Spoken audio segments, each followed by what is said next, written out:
gravação. Só um segundo, pessoal. Transcript. Beleza, turma. Então deixa eu começar meu discurso de novo aqui, já que o Iago me lembrou que eu não estava gravando. Nessa primeira aula aqui eu quero passar com vocês, primeiro pelo plano da disciplina, vou explicar aqui como é que eu concebi a ideia dessa disciplina aqui, é a segunda vez que eu estou executando ela. Meio que quais são os meus objetivos. Eu vou apontar para vocês alguns lugares aqui, tá? Vocês vão ver que tem um cronograma tentativa aula por aula. De propósito, é meio que feito para causar bastante desconforto ao longo do semestre aí em vocês, tá? Mas, ao mesmo tempo, eu tentei conceber uma disciplina que seja passável, tá? Eu sei que isso é importante aqui, meu objetivo aqui não é ficar reprovando todo mundo, nada disso, tá? Não tem nada disso.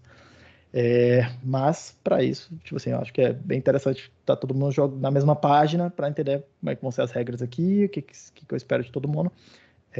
Mais ou menos o pace, assim, sei lá, começar a estabelecer uma rotina de estudos, uma rotina de trabalho para essa disciplina aqui. Eu compreendo que todo mundo aí tem outras disciplinas para fazer, essa aqui é a disciplina optativa.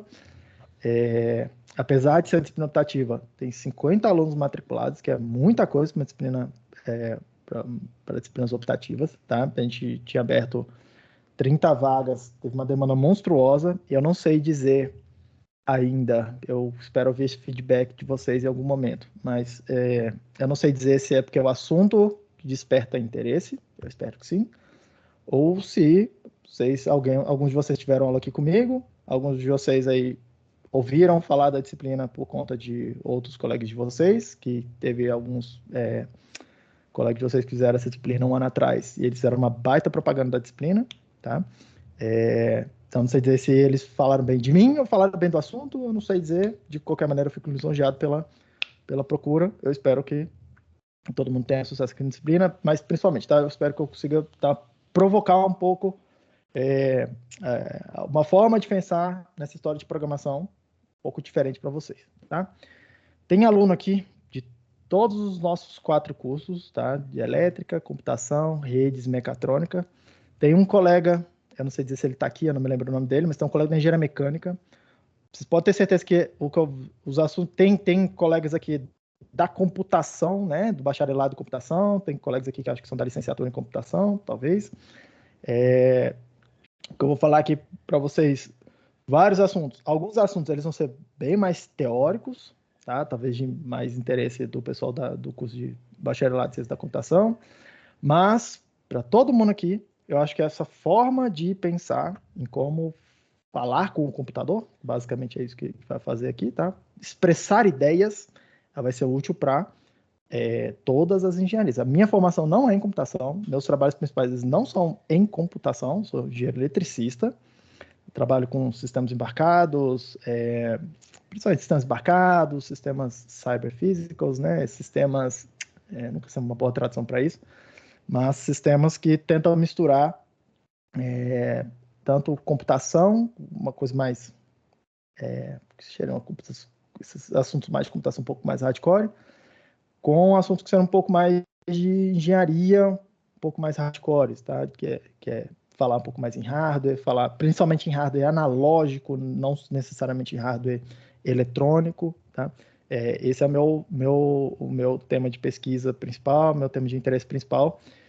E foi nesse contexto que eu cheguei nessa história de programação funcional, tá? Foi nesse contexto que eu cheguei nessas ideias aqui, porque elas me permitem expressar algumas ideias de uma maneira que é uma maneira um pouco diferente.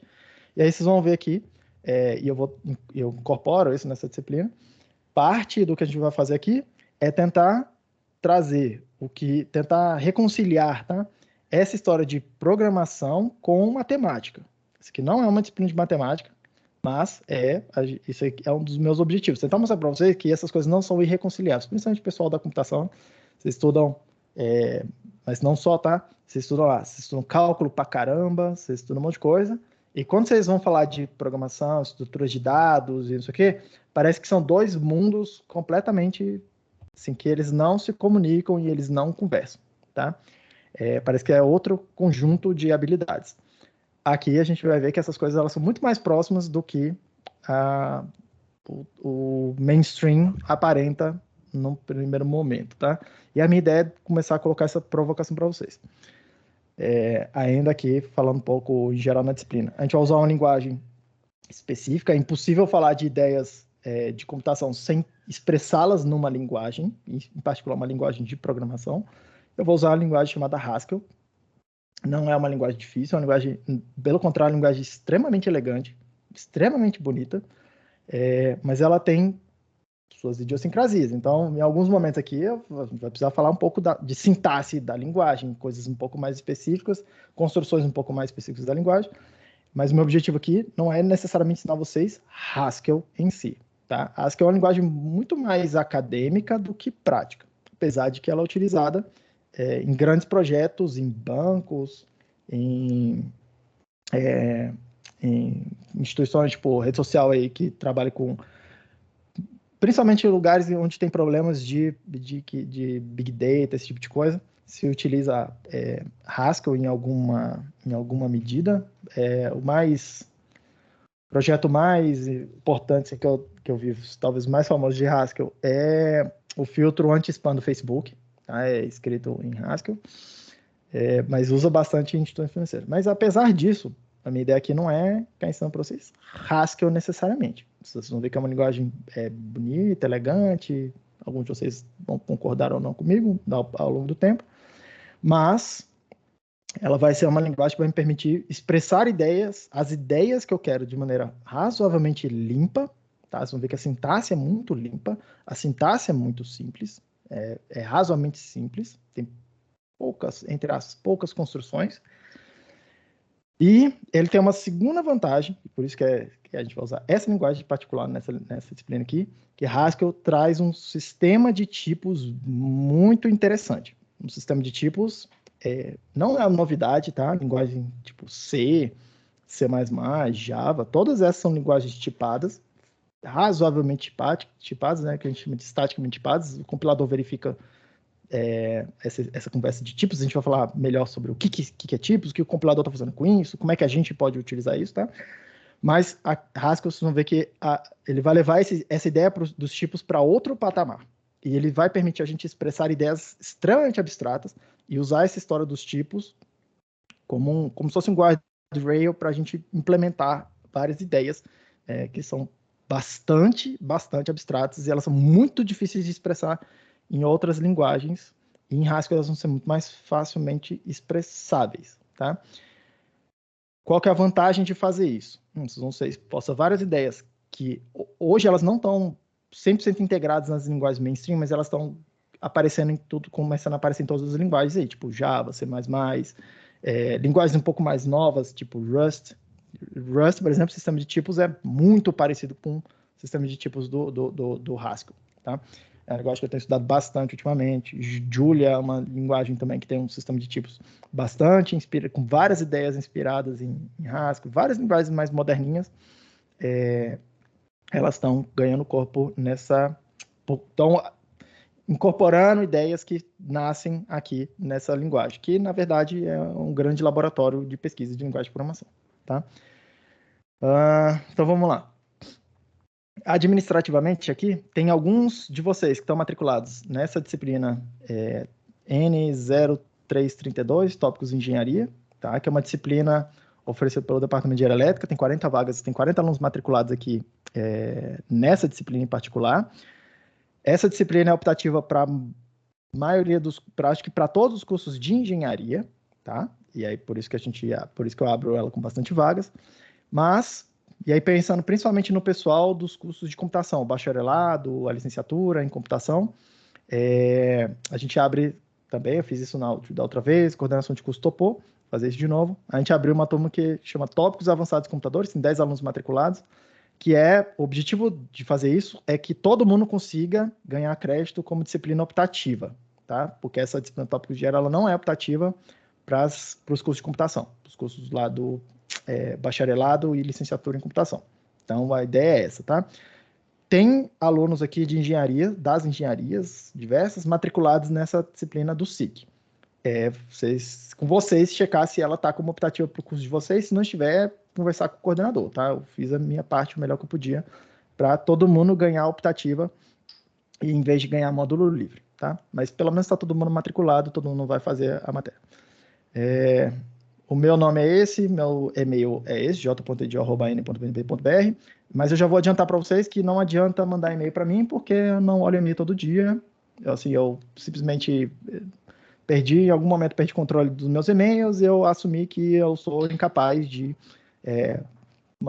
resolver viver a minha vida com um e-mail bem organizado. E aí, para não fazer mal feito, eu prefiro simplesmente não fazer, tá? Então, vocês vão mandar e-mail, assim, é um certo exagero, que eu não olho todo dia, tá? Esse é meu e-mail de trabalho, eu olho todo dia, mas, assim, se não for urgente, tem sempre centenas de e-mails lá e tá sempre, assim, de vez em quando eu vou lá, limpo tudo.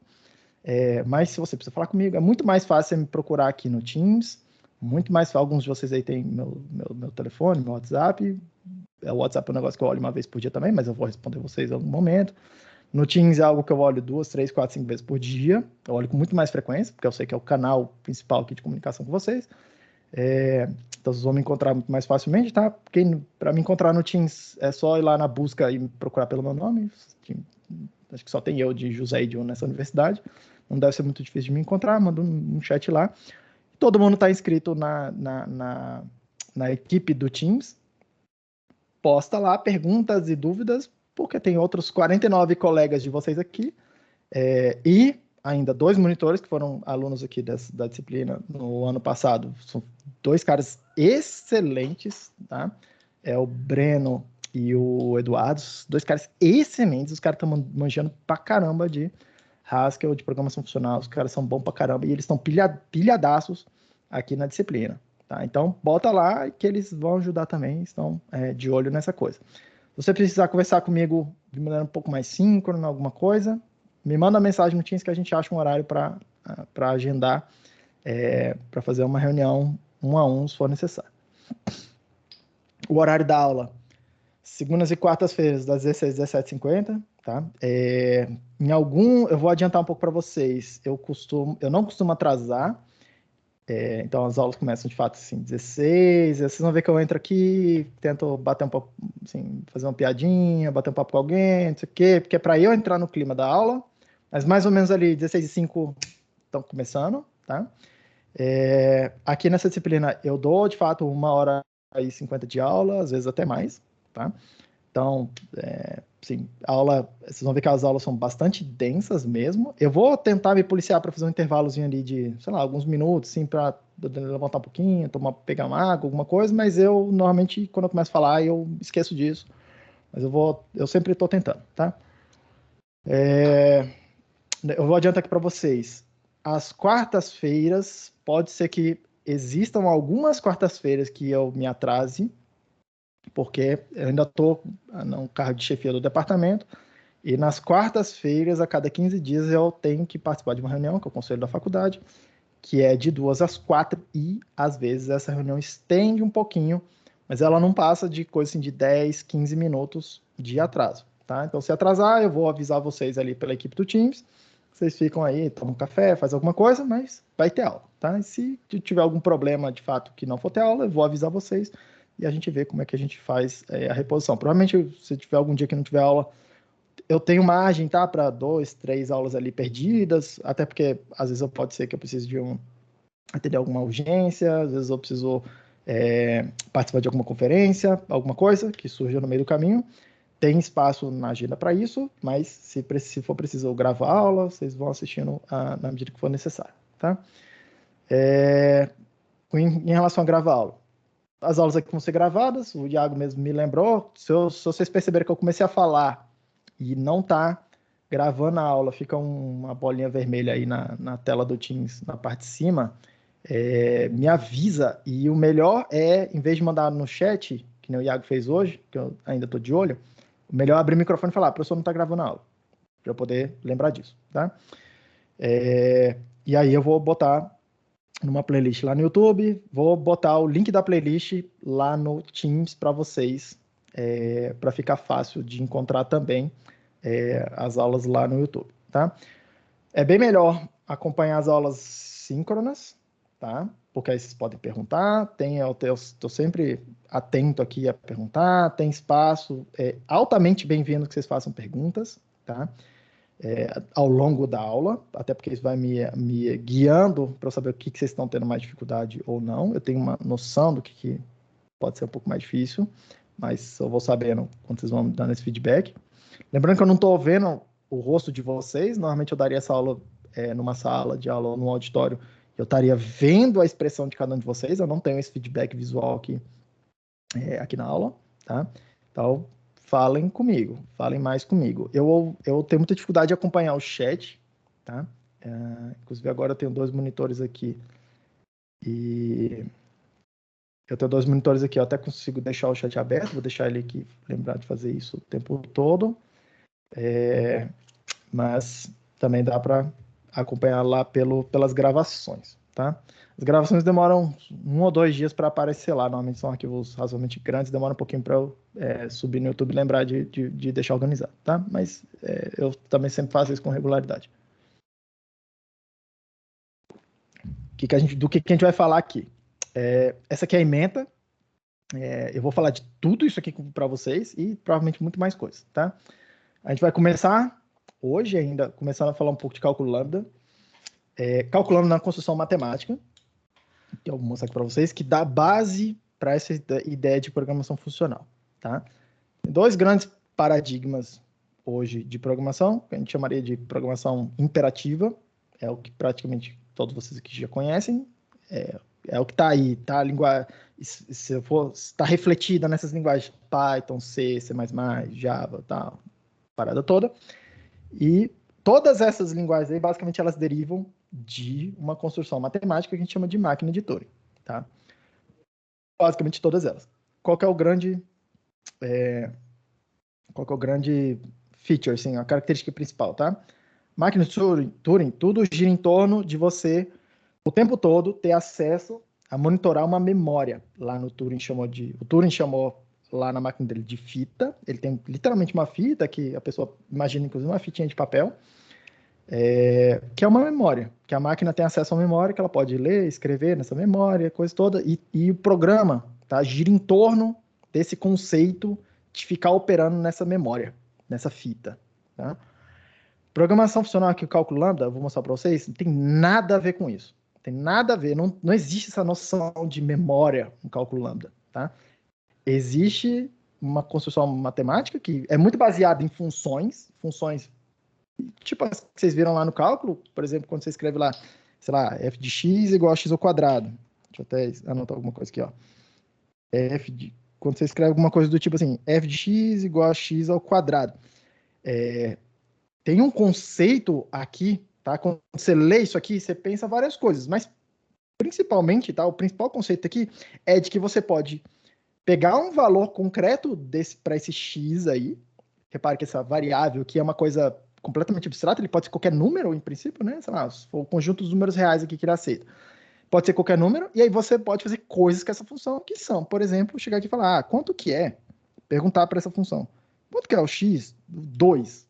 E aí, o que acontece? Você substitui lá dentro o x pela coisa que você recebeu. E aí, repare, a partir desse momento aqui, você pode começar a continuar algum tipo de simplificação, tá? Por exemplo, 2 ao quadrado é 2 vezes 2, que é 4, e você chega num determinado resultado. O cálculo lambda é baseado nessa ideia aí, no que eu acabei de fazer com vocês.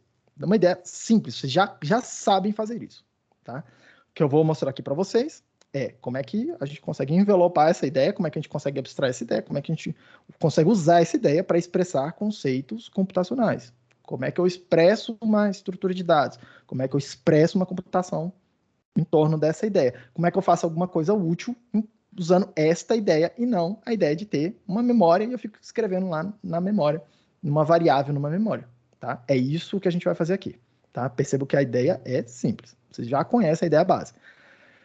A gente vai começar com essa discussão, tá? Eu vou provavelmente usar essa aula, próxima, talvez aí num pedacinho da terceira aula, porque eu vou me manter um pouco ali. A primeira lista de exercícios, vou falar das listas ali na sequência, a primeira lista de exercícios vai ser sobre essa ideia de calculando.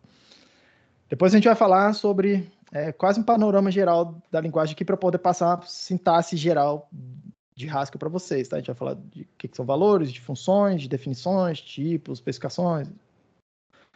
Quando chegar lá, a gente vai tratando disso. Em algum momento eu vou falar para vocês muito detalhadamente, a gente vai gastar bastante tempo falando sobre tipos de dados e classes de tipos. São dois conceitos extremamente importantes, em particular em Haskell, tá? Mas sim, para expressar ideias naquela coisa, tá? De expressar ideias computacionais. E a gente vai falar de tipos de dados recursivos e, então, falar de provas por indução. Como é que eu consigo provar teoremas sobre os meus programas? É isso que a gente vai fazer durante aqui uma parte do curso. Eu vou escrever um programa e eu quero provar que aquele programa funciona corretamente de acordo com alguma determinada definição de corretamente, tá? Então a gente vai discutir exatamente isso. Não é, de novo aqui, não é mais matemático, sim, mas vocês vão ver que faz muito sentido, tá? São provas por indução, eu vou meio que passar um step by step para vocês, da ideia básica, e vocês vão ver que é muito orientado à sintaxe, e é isso que é um negócio interessante quando a gente traz para a linguagem de programação, tá? A sintaxe vai ajudar muito aqui, tá? E aí, na sintaxe lá dos tipos, vocês vão ver que a coisa é muito sintática mesmo, tá? Então, algumas ideias, elas são bastante abstratas, mas elas são sintaticamente, a própria sintaxe do que está acontecendo, do que eu escrevo no programa, ele vai me orientando ao que eu tenho que fazer, tá? E a gente vai explorar bastante esse conceito. Querendo ou não, programar é ficar trabalhando com símbolos, tá? A sintaxe nada mais é do que eu escolher alguns símbolos e dar algum significado para esses símbolos, tá? A gente vai falar de listas. Listas basicamente são assim, a estrutura de dados canônica em programação funcional, tá? Porque elas são a estrutura de dados mais simples que a gente consegue expressar aqui na ideia de programação funcional, mas a minha ideia de passar listas para vocês não é ficar falando de estrutura de dados. Essas listas aqui são listas encadeadas ou listas ligadas que vocês estudam em algoritmos, estrutura de dados, nessas disciplinas.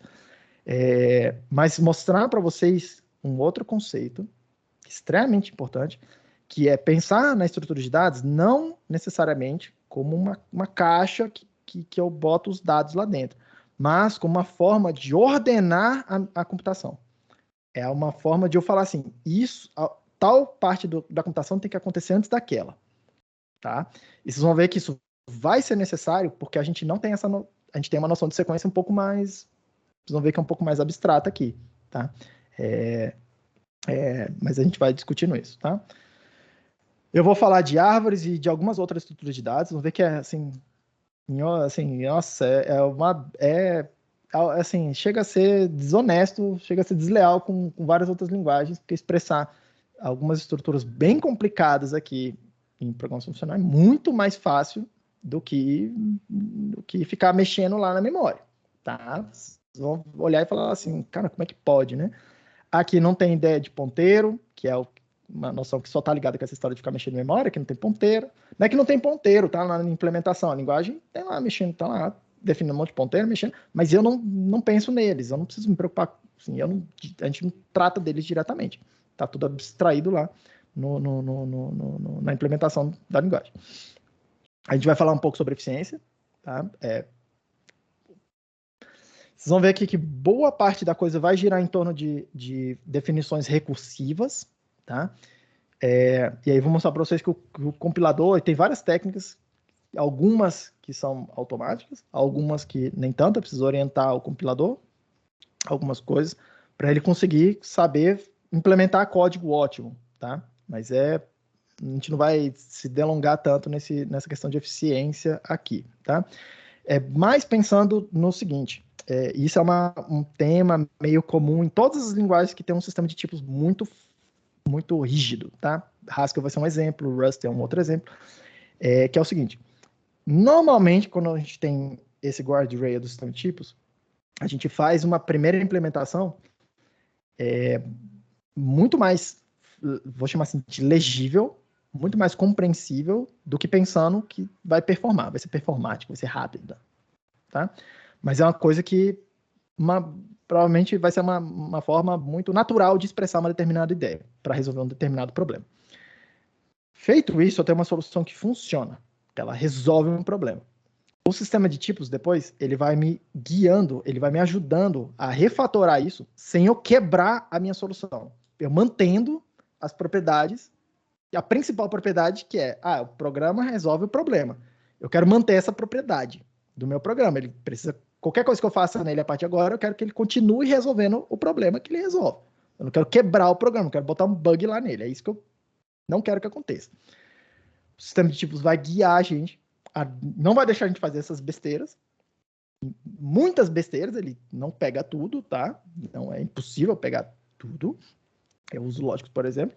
Mas ele vai impedir que eu adicione muitos bugs e ele vai me guiando na hora que eu estou refatorando. Eu estou reescrevendo agora pensando em desempenho. E é um pouco nessa linha que a gente vai tratar quando a gente vai falando de eficiência. A gente vai falar um pouco de modos, gerenciamento de projetos. Aí é uma coisa bem operacional da linguagem. Eu não vou gastar muito tempo com isso, tá? Porque isso vai impactar na hora de vocês fazerem o projeto de vocês, deixar o código um pouco mais organizado, tá?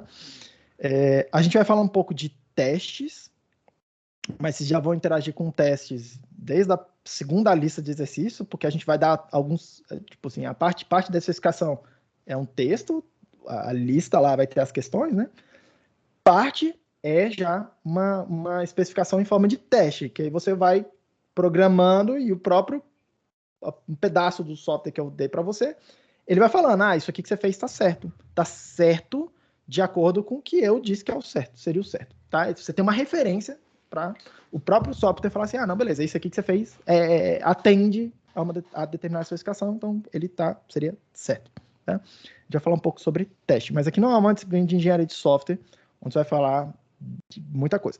Aqui, em particular, esse negócio de teste, a gente vai falar de uma técnica de teste em particular, que ela nasceu aqui nesse mundo de programação funcional e ela tá meio que espalhando assim para outras linguagens, tá? Não é muito comum ainda.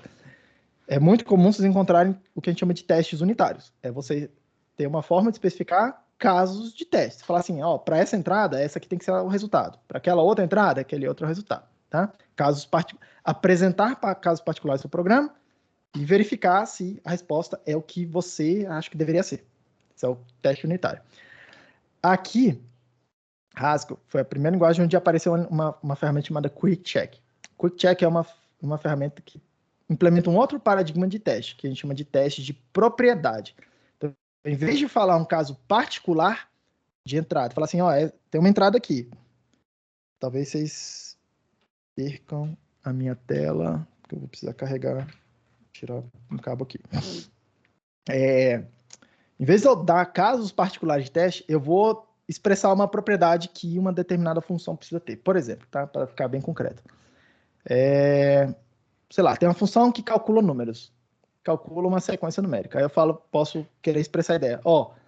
Essa sequência numérica só pode ter números pares.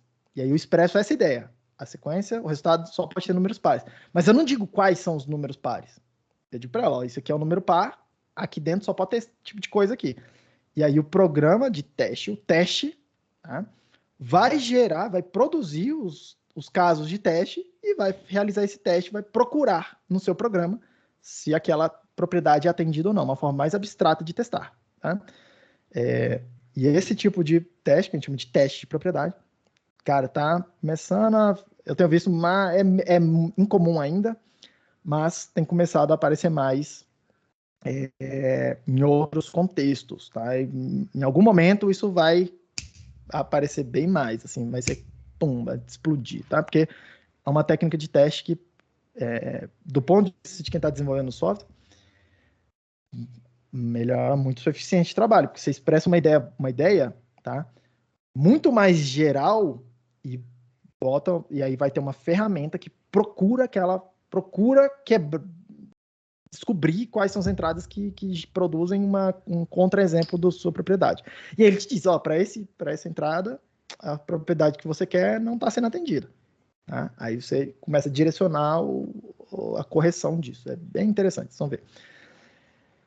E aí, esse tópico 10 aqui, ele é uma linha só aqui na ementa, tá? Mas a gente vai gastar bastante tempo nessas ideias. Monoides, semigrupos, functors, aplicativos, mônadas. Todos esses aqui são exemplos de álgebras de programas. Já te passo a palavra, tá, cara? São exemplos de álgebras de programas.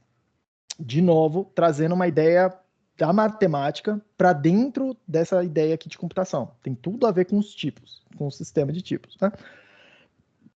Qual que é a ideia aqui? É, tipo, leverage, né? É tipo, cara, o pessoal da matemática, eles definiram várias coisas, porque essas coisas dão propriedades úteis para a gente. E aí, a partir dessas propriedades, a gente prova teorema, a gente resolve equações, faz um monte de coisa. A gente quer trazer essas mesmas ideias aqui para dentro, tá? A gente vai começar a tratar os programas de uma forma um pouco mais algébrica. E aí, monoide é um tipo de álgebra. Eu vou mostrar para vocês, vou explicar para vocês exatamente o que é uma álgebra, o que cada um desses caras aqui está trazendo de propriedade para a mesa, o que eles estão fazendo, tá? Semigrupo. Um dos mais úteis aqui é o functor. Assim, functor tem, em tudo quanto é linguagem hoje em dia, tem a ideia do functor, que ele se expressa, tá? Numa função que normalmente o pessoal chama de map. Map ou flat map.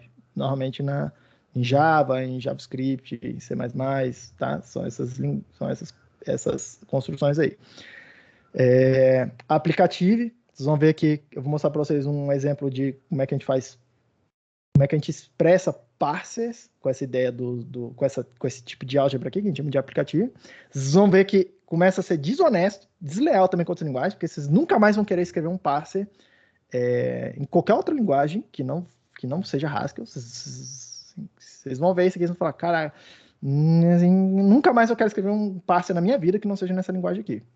Tá? Vai ser realmente um negocinho que você olha e fala, cara, pela primeira vez agora eu tô entendendo aqui como parser faz. Provavelmente. Eu espero que eu consiga passar essa ideia para vocês, porque realmente é muito expressivo isso aqui. E mônadas elas são uma álgebra que permite a gente sequenciar operações. É uma outra forma de sequenciamento de operações, tá? Essa aqui é onde normalmente a molecagem não está entendendo mais nada, tá? E é um conceito, vocês vão ver que é um conceito simples, mas é um conceito difícil de internalizar mesmo, tá? Demora um tempo para internalizar. O aplicativo, a mônada, o func, vocês conseguem operar, parece que sempre você não está entendendo direito, tá? Se vocês procurarem por mônada ou monads, né? Monads em inglês, tem 1 trilhão de tutoriais pela internet, tá? Isso aí é um sintoma de que é um assunto meio difícil de entender e tá todo mundo tentando falar, cara, o que tá acontecendo aqui? Todo mundo tentando explicar isso de um jeito diferente. Ricardo, diga lá. É só um comentário, né, que você falou do teste e de contexto, né?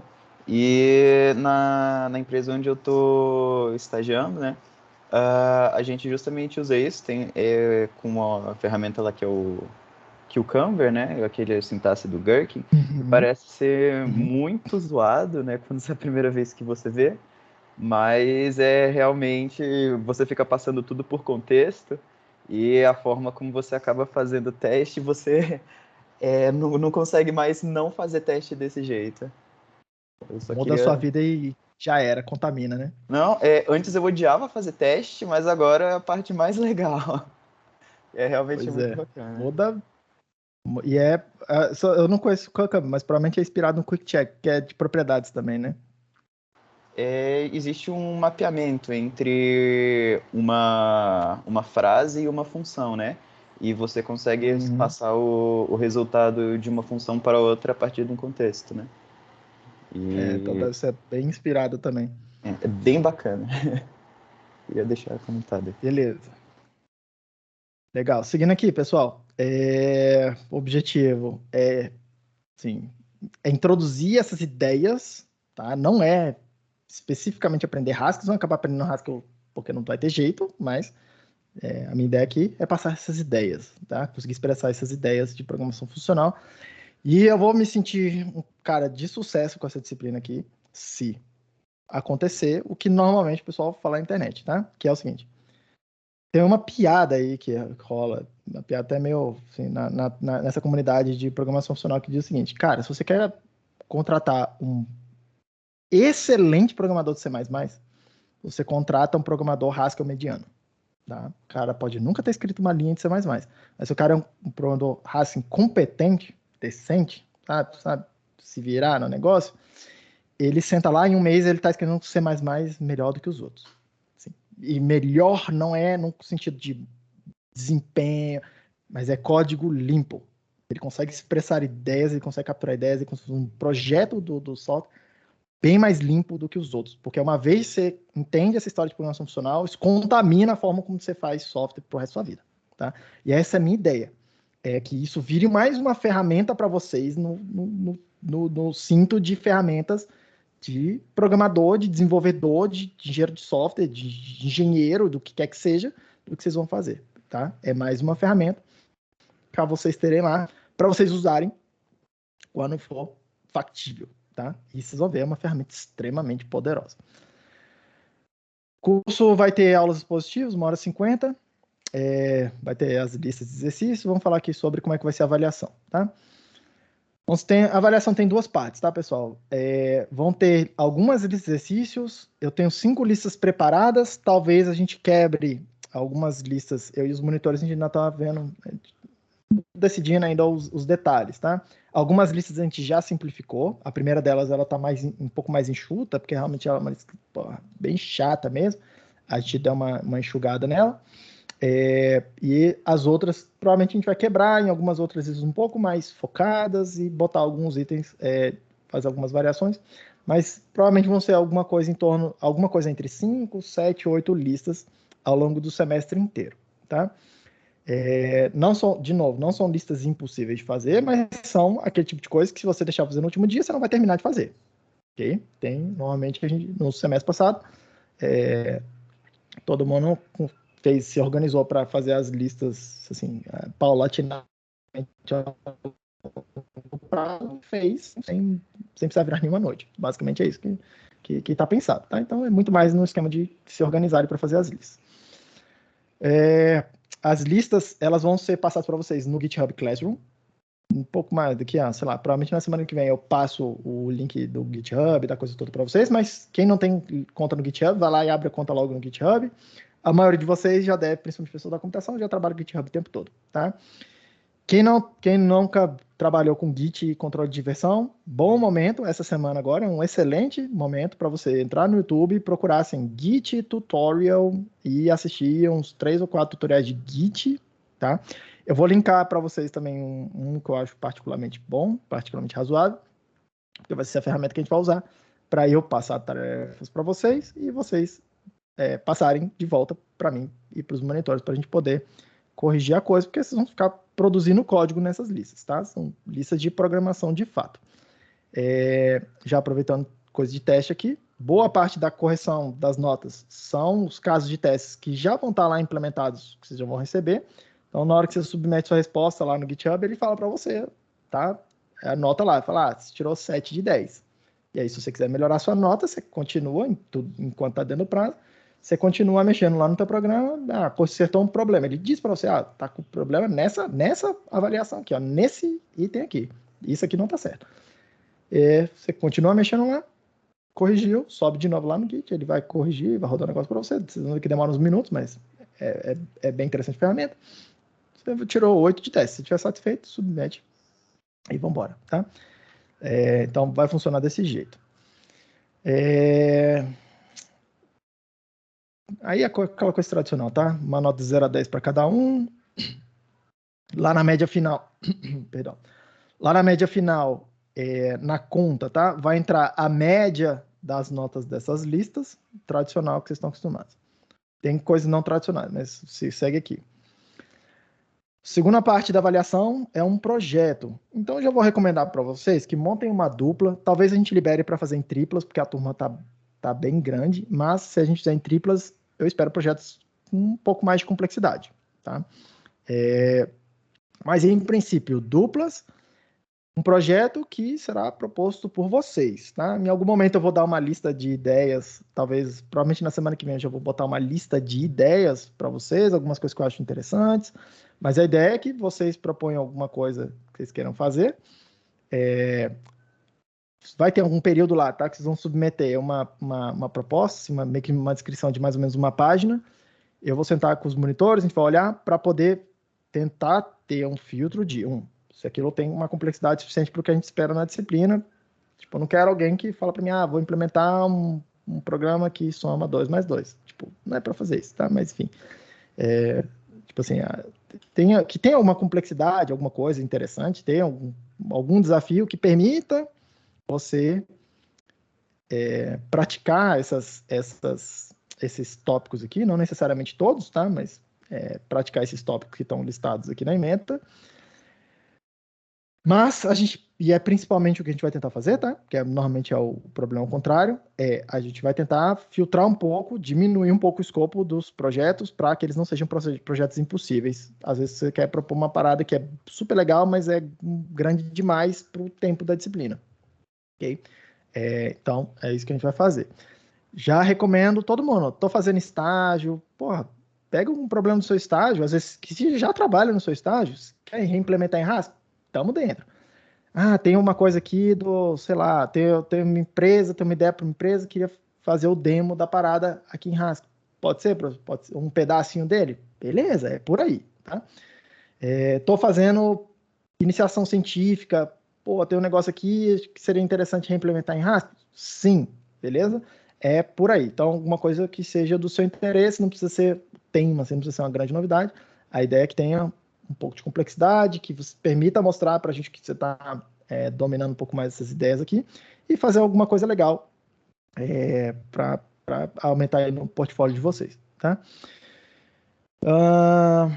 Como é que vai ser o cálculo da média final, tá? Aliás, perdão, antes disso, né? O que você tem que entregar para a gente com relação ao projeto final, tá? Vocês vão entregar para mim, para os monitores, a gente vai avaliar isso. Um repositório no GitHub contendo o código-fonte, um arquivo lá nesse repositório, tá? Um README explicando a funcionalidade, como é que eu uso a parada, o que eu preciso fazer para rodar o seu programa, de preferência que tenha um demo lá que eu possa só rodar lá, sei lá, stack, run, alguma coisa, ele vai mostrar para mim uma coisa na tela, ou ele vai fazer alguma coisa e vai produzir um arquivo de saída, e aí eu vou lá e vejo o que ele produziu. Me explica como é que eu faço para executar o que você está fazendo aqui, tá? Me explica, parado. Como se fosse para outro programador, para um usuário do que você está fazendo, tá? E um vídeo eu escrevo sempre aqui até 10 minutos, porque vocês são 50 alunos, se eu receber 25 trabalhos, 10 minutos já são 250 minutos, é bastante tempo para ficar assistindo o vídeo de vocês, é bastante coisa, tá? Para a gente avaliar aqui. Mas se tiver 12, 13, 15, isso não é um grande problema, só não vai me mandar um vídeo de 1 hora, tá? Aí vai dificultar o negócio. Mas apresentando o que você fez, apontando no seu código os pontos principais, né, que você acha que são mais relevantes. Tipo, olha só, professor, aqui eu acho que tem um insight legal. Aqui foi onde eu tive mais dificuldade, foi assim que eu superei. Faz um panorama geral desses pontos mais importantes. A gente vai olhar essa sua autoavaliação aqui no vídeo. E o código que você produziu vai dar uma nota de 0 a 10. A média final de vocês vai ser, e aí muita atenção aqui, tá, pessoal? Média harmônica dessas duas notas aqui, tá? Média harmônica é um pouquinho diferente da média tradicional. A média tradicional seria somar as duas e dividir por 2. Peso 50% para cada um. Aqui, acontece aqui, é 2 dividido por 1, dividido por a média das listas, mais 1 dividido pela média do projeto, tá? Por que a gente calcula assim? Por que eu calculo assim, tá? A minha ideia aqui, repare, metade da nota você podia fazer nas listas, é razoavelmente fácil, tá? Assim, pela minha experiência do ano passado, é razoavelmente fácil fazer todas as listas e tirar 10 nas listas, tá? Não é difícil. Esse já passou. Mas o meu intuito não é esse. Meu intuito é que você faça o projeto, tá? Só que o meu intuito também não é chegar aqui, que você não faça nenhuma lista ao longo do semestre, faça um projeto bem bacaninha ou não, mas sei lá, a gente resolve dar 10 para você, a minha ideia é que você consiga ter mais consistência ao longo do semestre, tá? Eu não quero o cara que só faz a lista, ou então tá com nota boa na lista e faz um projeto bem meia boca, assim, só para passar alguma coisa ali. Vocês vão ver que essa conta aqui da média harmônica, ela tende a penalizar muito uma nota baixa. A minha ideia aqui é estimular que vocês façam tanto as listas com cuidado, quanto o projeto com cuidado, tá? Então, muita atenção para essa coisa aqui, tudo bem? Para passar a média 5, nessa média final aí, tá? Quem não concordar com a menção, venha falar comigo, mas sempre tem aquela, entre as, tá, revisão de menção informal aqui, que você fala com o seu próprio professor, tá, não sei o quê. Mas se todo mundo aqui tem direito a ir lá e fazer o pedido de revisão de menção formal, tem um formulário na secretaria, fala mal tanto que quiser de mim lá, não é um problema. Argumenta por que você acha que sua menção deveria ser outra. E aí eu vou responder por que eu acho que, se você tem razão, por que eu acho que você tem razão ou não. Ou se eu achar que você tem razão, eu vou mudar sua nota. Se eu achar que você não tem razão, eu vou manter sua nota e você pode pedir um recurso, a faculdade vai montar uma banca e aí não tem mais nada a ver comigo. Outras pessoas vão olhar seus trabalhos, suas listas e vão decidir completamente a despeito da minha vontade, tá? Então todo mundo tem essa possibilidade. Se eu não vou ficar, já vou combinar com vocês, eu não vou ficar ativamente procurando cola uns dos outros, tá? Mas se eu pegar algum caso aí de lista copiada, e é razoavelmente fácil de saber, tá, pessoal? Eu não vou nem conversar muito, eu vou chamar as pessoas envolvidas, vou explicar o que está acontecendo, eu vou dar a menção e ir. Se quiser continuar acompanhando o curso, assiste às aulas, mas já vai saber a sua menção. E vou encaminhar para a faculdade tomar as providências que forem necessárias. Então, tirar dúvida, conversar com os colegas, porra, altamente estimulado, tá? Altamente estimulado, ok, pessoal? Nas listas, nos projetos, não é um problema. Mas só muito cuidado para não caracterizar cópia de trabalho, cópia de plagiado aqui do coleguinha, tudo bem? Cada um faz o seu trabalho. Em termos de livros, bibliografia, tá? Eu estou recomendando alguns livros, mas provavelmente o melhor material didático vai ser as aulas, tá? Acompanho eu recomendo fortemente que vocês tomem nota. Eu vou passar para vocês também algumas anotações que eu tenho escritas, tá? Mas elas estão meio mais ou menos, elas cobrem mais ou menos ali, vou chamar assim, primeiros 40%, 50% do curso, depois eu não consigo colocar todas as minhas notas manuscritas todo bonitinho lá, mas eu vou colocar alguma coisa para vocês, tá? Mas recomendo fortemente que vocês tomem nota, tá? Tomem nota, notem que vocês forem achando relevantes e tal, porque provavelmente o melhor material aqui para estudar vai ser as aulas, tá? E por que eu estou dizendo isso? Porque o que eu vou fazer é um mix de vários livros, tá? Em particular, desses 3 livros aqui. O primeiro deles é esse livro do Bird, que é um livro... É a terceira edição do livro 2, tá? E aí é muito curioso, porque raramente vocês vão encontrar esse tipo de coisa aqui, tá? O professor está recomendando 2 edições diferentes do mesmo livro, tá? Vocês veem que até mudou o título, tá? Mas é o mesmo livro. Bem que um é a outra edição do outro, tá? E por que isso, tá? Esse livro aqui de 98, ele é um livro um pouco mais antigo, mas é o melhor livro de Haskell que eu já encontrei, que assim, de todos os que eu li uma tonelada de livro de Haskell, ultimamente está aparecendo um monte, inclusive, é o melhor livro que tem, tá? Porque ele se preocupa muito com essa ideia da programação funcional e não com a linguagem Haskell. Ele não é um livro de Haskell, ele é um livro de programação funcional. Esse próximo aqui, ele é bem mais moderno, é o mesmo livro, o mesmo autor, tá? Ele é bem mais moderno, só que ele já se preocupou muito mais com ensinar Haskell e não ensinar tanto programação funcional. Perdeu um pouco esse caráter. Mas ainda assim, tem vários assuntos interessantes nesse outro livro que não tem no segundo, tá? Uma boa atualização. Para quem nunca viu Haskell nada na vida, talvez esse aqui seja o melhor livro, esse 3 aqui, tá? O livro do Chris Allen e da Julie Moronuki, que é esse Haskell Programming from First Principles. Esse é um livro de Haskell mesmo, tá? De meio que linguagem. Mas ele vai acabar te ensinando programação funcional sem querer, tá? E por que ele é um livro talvez o melhor para quem está começando? Esse cara aqui, Chris Allen, ele é de fato programador. Essa moça aqui, Julia Moronuk, ela é linguista. Não tem nada a ver com programação, em princípio, tá? E aí o desafio desse cara aqui, o Chris Allen, foi escrever um livro que fosse possível de uma pessoa que não é da área aprender a programar na linguagem. E aí ela foi meio que uma das cobaias dele. E o livro é todo meio que construído em torno disso. Então, realmente é bem mais fácil de entender a coisa. Tá? Ele é um livro um pouquinho carinho. Eu não sei dizer quanto é que ele está hoje, mas é um livro um pouquinho carinho. Tá? Mas vocês encontram na biblioteca da internet aí. Todo mundo sabe o que eu quero dizer com isso. Outro livro muito bom, tá? Um livro aberto. Só ir lá, Learn You a Haskell for Great Good. É um livro open, você vai lá e abre.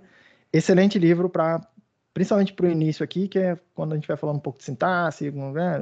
uma parte inicial vai ajudar bastante todo mundo, tá? Esse outro livro 2 aqui do complementar também é um livro que está aberto na internet, aberto mesmo, tá?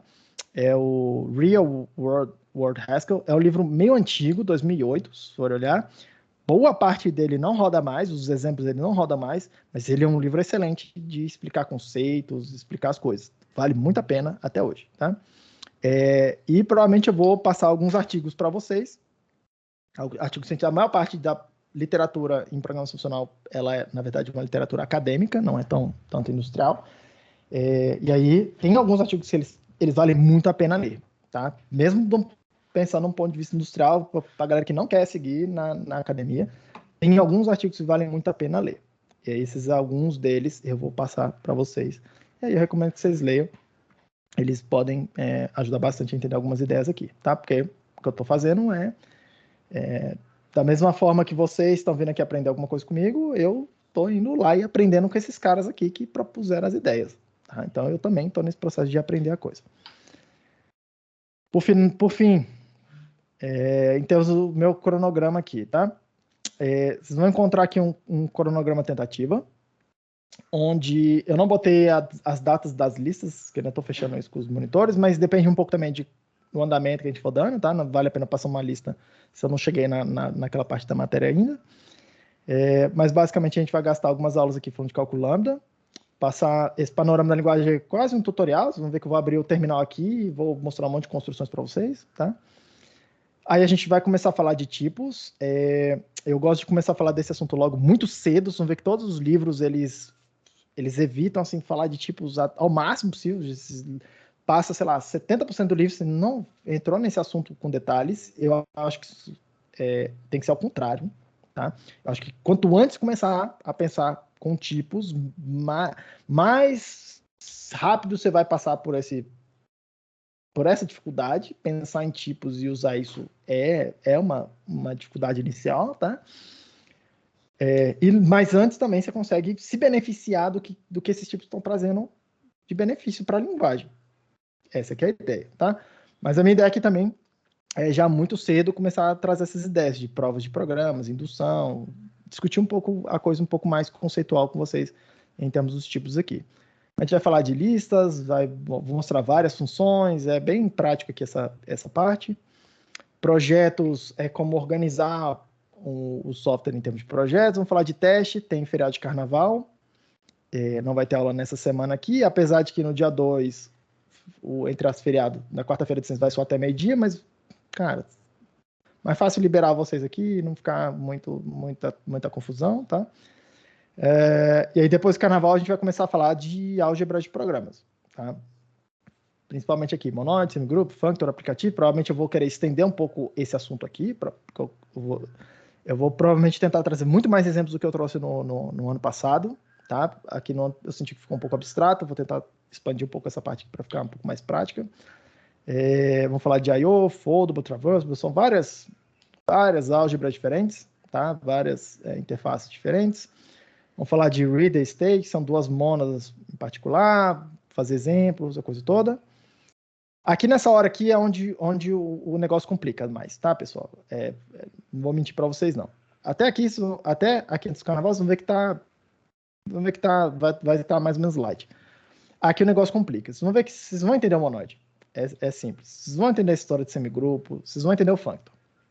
Tá? Até aqui ainda tá ok. Mas na hora que eu estiver falando de aplicativo, sei lá, talvez metade de vocês já não... Aí comece a não entender mais nada. Vocês vão conseguir fazer a lista de aplicativo, tá? E fazer um passe. Vocês vão conseguir fazer, mas provavelmente vocês já vão estar mais se sentindo muito mais, cara, o que está acontecendo, assim. Tipo, você consegue fazer, mas você está meio perdido, tá? Na hora de falar de mônadas, se você não entendeu o aplicativo, você não vai entender a mônada. Basicamente é isso que vai acabar acontecendo. Então, e mesmo quem entendeu o aplicativo vai ter vai travar um pouco aqui. Principalmente aqui nessa história de mônada, porque cada mônada, vocês vão ver que tem vários tipos de mônadas diferentes, tá? Cada mônada traz uma propriedade diferente. Assim. Ele serve para uma coisa diferente. Então, eu vou falar de várias mônadas diferentes. Todas elas têm uma propriedade em comum, que vai caracterizar, a gente coloca elas todas na mesma caixinha e dá um nome comum para elas. Mas cada uma delas serve para uma coisa diferente. Então, vocês vão olhar e falar assim, cara, demora um pouco para entender o que está acontecendo. Tá? Mas na hora que cai a ficha também, ganhou um superpoder monstruoso. Tá? A gente vai falar de Parser Combinators, que é uma ideia assim, não tem como não falar, é muito bacana, tá? Vou falar de Monad Transformers, que aí já é um assunto razoavelmente avançado. Eu não espero que vocês entendam o que eu vou falar tudo aqui de Monad Transformers, na boa, tá? Mas eu não espero que vocês entendam tudo. Mas vai ter uma turma, alguns de vocês, que em algum momento vão se deparar de novo com esse negócio de programação funcional. Alguns de vocês vão ficar tipo, caraca, essa parada é muito massa, eu preciso estudar mais. Eles vão ver que Monad Transformers é meio que a última barreira para vocês conseguirem fazer software de grande escala, tipo, com muita complexidade, tá? E aí vocês vão ver ali que tem bastante reserva para o caso de eu perder uma aula, alguma outra coisa. Mas a gente vai usar essas aulas ali, principalmente, tá? Para expandir nesses assuntos que ficaram aqui para trás e algum outro assunto que vale a pena incluir ou que vocês tenham curiosidade, trazer aqui. Tem um assunto em particular que eu queria ter botado no ano passado, quero falar um pouco mais de paralelismo, né? Programação paralela. É a grande aplicação de programação funcional, é assim que ela meio que se vende programação funcional, que programação paralela fica muito mais fácil, e de fato fica muito mais fácil. É absurdo o tanto que fica gostoso fazer programação paralela, enquanto que programação paralela é um negócio difícil, tá? Passa a ficar um negócio bem mais gostoso. Assim, tipo mudar da água pro vinho mesmo, tá? Então, se der tempo, eu pincelo alguns assuntos aqui com essa história de programação paralela, mas eu não sei porque pode ser que você já esteja começado a ficar muito saturado. A gente vai avaliando, tá? Esse é o plano da disciplina. Alguém tem alguma dúvida, pessoal, em relação a isso? Está todo mundo de acordo? Todo mundo na mesma página? Lembrando, parece muita coisa. Eu vou falar de muita coisa, tá? Cada aula é bastante. Vamos ver que todas as aulas têm muita densidade, a maioria delas. Mas, de novo, a disciplina é construída para todo mundo conseguir passar, tá? Não é feito para reprovar todo mundo. Não é esse o meu objetivo. Meu objetivo é passar as ideias, tá? Mas é bom também, preciso avaliar, preciso desafiá-los porque vocês pensando e tentando resolver problemas, vocês vão aprender de fato alguma coisa. Está todo mundo ok? Todo mundo está inscrito aí na turma do Teams também, né? Eu espero. Tem alguma... Oxi, tem alguma coisa errada acontecendo aqui.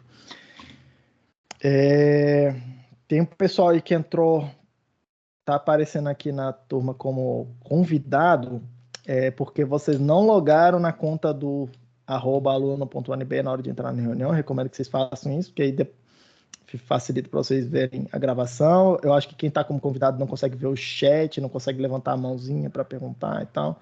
Então, atentem para isso. E quem não tiver inscrito na turma do Teams, me procura e a gente resolve isso em algum momento. Então, deixa eu trocar meu... Deixa eu tirar esse aqui. Compartilhar só essa janela aqui. Então, beleza, pessoal. Deixa eu falar de outra coisa agora. Deixa eu passar um pouco...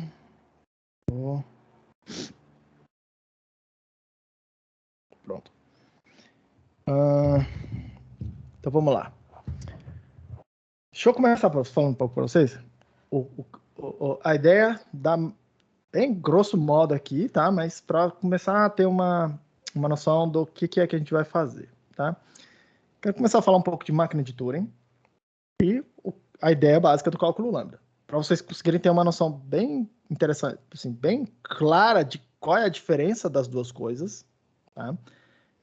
Porque o que a gente vai fazer aqui, linguagem de programação funcional, é basicamente uma implementação de cálculo lambda, tá? Enquanto que linguagens que a gente chama de imperativas, elas são basicamente uma implementação prática da máquina de Turing. É basicamente essa, assim, o estado das coisas, tá? Então, vou mostrar aqui para vocês a ideia básica. O Turing e o Alonzo Church, foi o cara que propôs essa ideia aqui de cálculo lambda, tá? Eles estavam tentando resolver um problema muito particular, tá? Que problema era esse? No começo do século XX, o grande problema da matemática, e era um problema esses caras estavam tentando resolver um problema matemático, tá? Eles não estavam tentando fazer computadores. O pessoal estava tentando construir uma fundação para matemática. Ninguém sabia responder direito o que é matemática. Tinha um monte de matemática, a gente está falando do começo do século XX, tá? Final do 19, começo do 20, 1900 e qualquer coisa, é disso que a gente está falando, tá? Começo 1800 e muito, 1900 e pouco, 100 anos atrás, mais ou menos. O pessoal está tentando definir o que é matemática, tá? Então, tinha várias escolas de tentar definir e formalizar o que seria a matemática, mas provavelmente a escola mais notória era o que a gente chama de escola, hoje a gente chama de escola formalista. E o grande ponto dessa escola formalista aqui era um matemático chamado David Hilbert, tá? Qual que era a proposta do David Hilbert? Era que a matemática ela podia ser formalizada por meio de o que a gente hoje chama de sistemas formais, tá? Um sistema formal é um sistema onde eu tenho um conjunto de símbolos, tá? E um conjunto de regras que eu posso para transformar esses símbolos, tá? Basicamente é isso. E tudo o que eu posso fazer é usar esse conjunto de regras para transformar esse conjunto de símbolos, ok? É isso, tá? Essa é a ideia da escola formalista. E, em boa medida, tá? O David Hilbert aqui, ele acreditava que a construção baseada na lógica, que hoje a gente chamaria de lógica matemática, era a base constituiria a base de um sistema formal que seria o sistema campeão, assim, para descrever a matemática, tá? Teve várias descrições de como é que eu uso lógica para descrever números, para descrever aritmética, para descrever operações sobre esses números, para descrever, enfim, e construindo a matemática a partir de uma base um pouco mais fundamental, mais essencial. E aí esse cara que o Hilbert estava procurando por um sistema, tá, que tivesse 3 propriedades. Tem alguém que quer falar comigo? Vamos lá. O que eram as propriedades aqui? O sistema ele tem que ser completo. Um sistema quer dizer o seguinte: eu devo ser capaz de provar todas as assertivas matemáticas, tá? Eu quero que seja um sistema consistente, não é consistência que o cara chamava. Deixa eu ver a palavra certa aqui. Hilbert Program. Deixa eu só abrir minha nota aqui para eu seguir, para eu esqueci de fazer isso. Ele queria que o sistema fosse completo, completude, consistente. E quando ele fala em consistência, o que ele está falando é o seguinte: eu quero que não tenha contradições dentro desse sistema. Tá? Eu quero que o sistema seja incapaz de provar que uma determinada afirmação, que eu vou chamar só de X, seja verdadeira, e que a negação daquela afirmação também possa ser provada verdadeira. Tá? Isso é o que a gente chama de contradição. Tem duas coisas acontecendo que não podem ser... Assim, eu não tenho como aceitar uma e a outra ao mesmo tempo, tá? Se eu fizer isso, explode a matemática, é basicamente isso.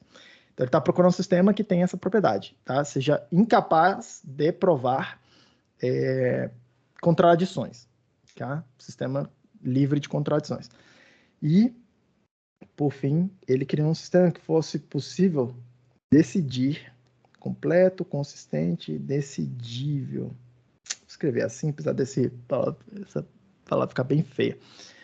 Que é o seguinte, dado uma expressão, tá?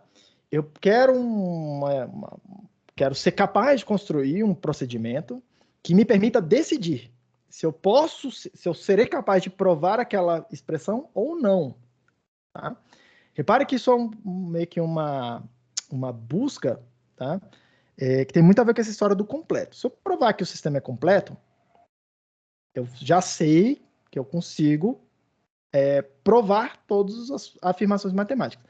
Só que eu saber que eu consigo provar não quer dizer que eu vou conseguir provar, tá? Essa coisa de decidiva que é uma coisa um pouquinho mais operacional, tá? Eu quero saber se eu vou conseguir construir a prova ou não. Tudo bem? Essa aqui era a proposta do Hilbert. Essa proposta ela ficou na mesa durante... Ele colocou isso aqui, tá? Esses problemas aqui, em 1900. Ele fez uma palestra e tal na França. Falou que esse aqui era... Esse aqui e alguns outros problemas, que ficaram depois conhecidos como os problemas de Hilbert, tá? Era o que os matemáticos deveriam pesquisar durante o século XX. E esse cara aqui, o Hilbert, era o matemático mais influente da época, tá? Era o cara que era... Todo mundo, quando ele falava, todo mundo parava para ouvir. E todo mundo... Caralho, se o Hilbert falou que a gente deveria resolver esse problema, os caras paravam e iam resolver esse problema. Isso era foda mesmo. Mais ou menos uns 20 anos depois, na década de 1920, tá? Mais ou menos 100 anos depois, apareceu um cara chamado Kurt Gödel,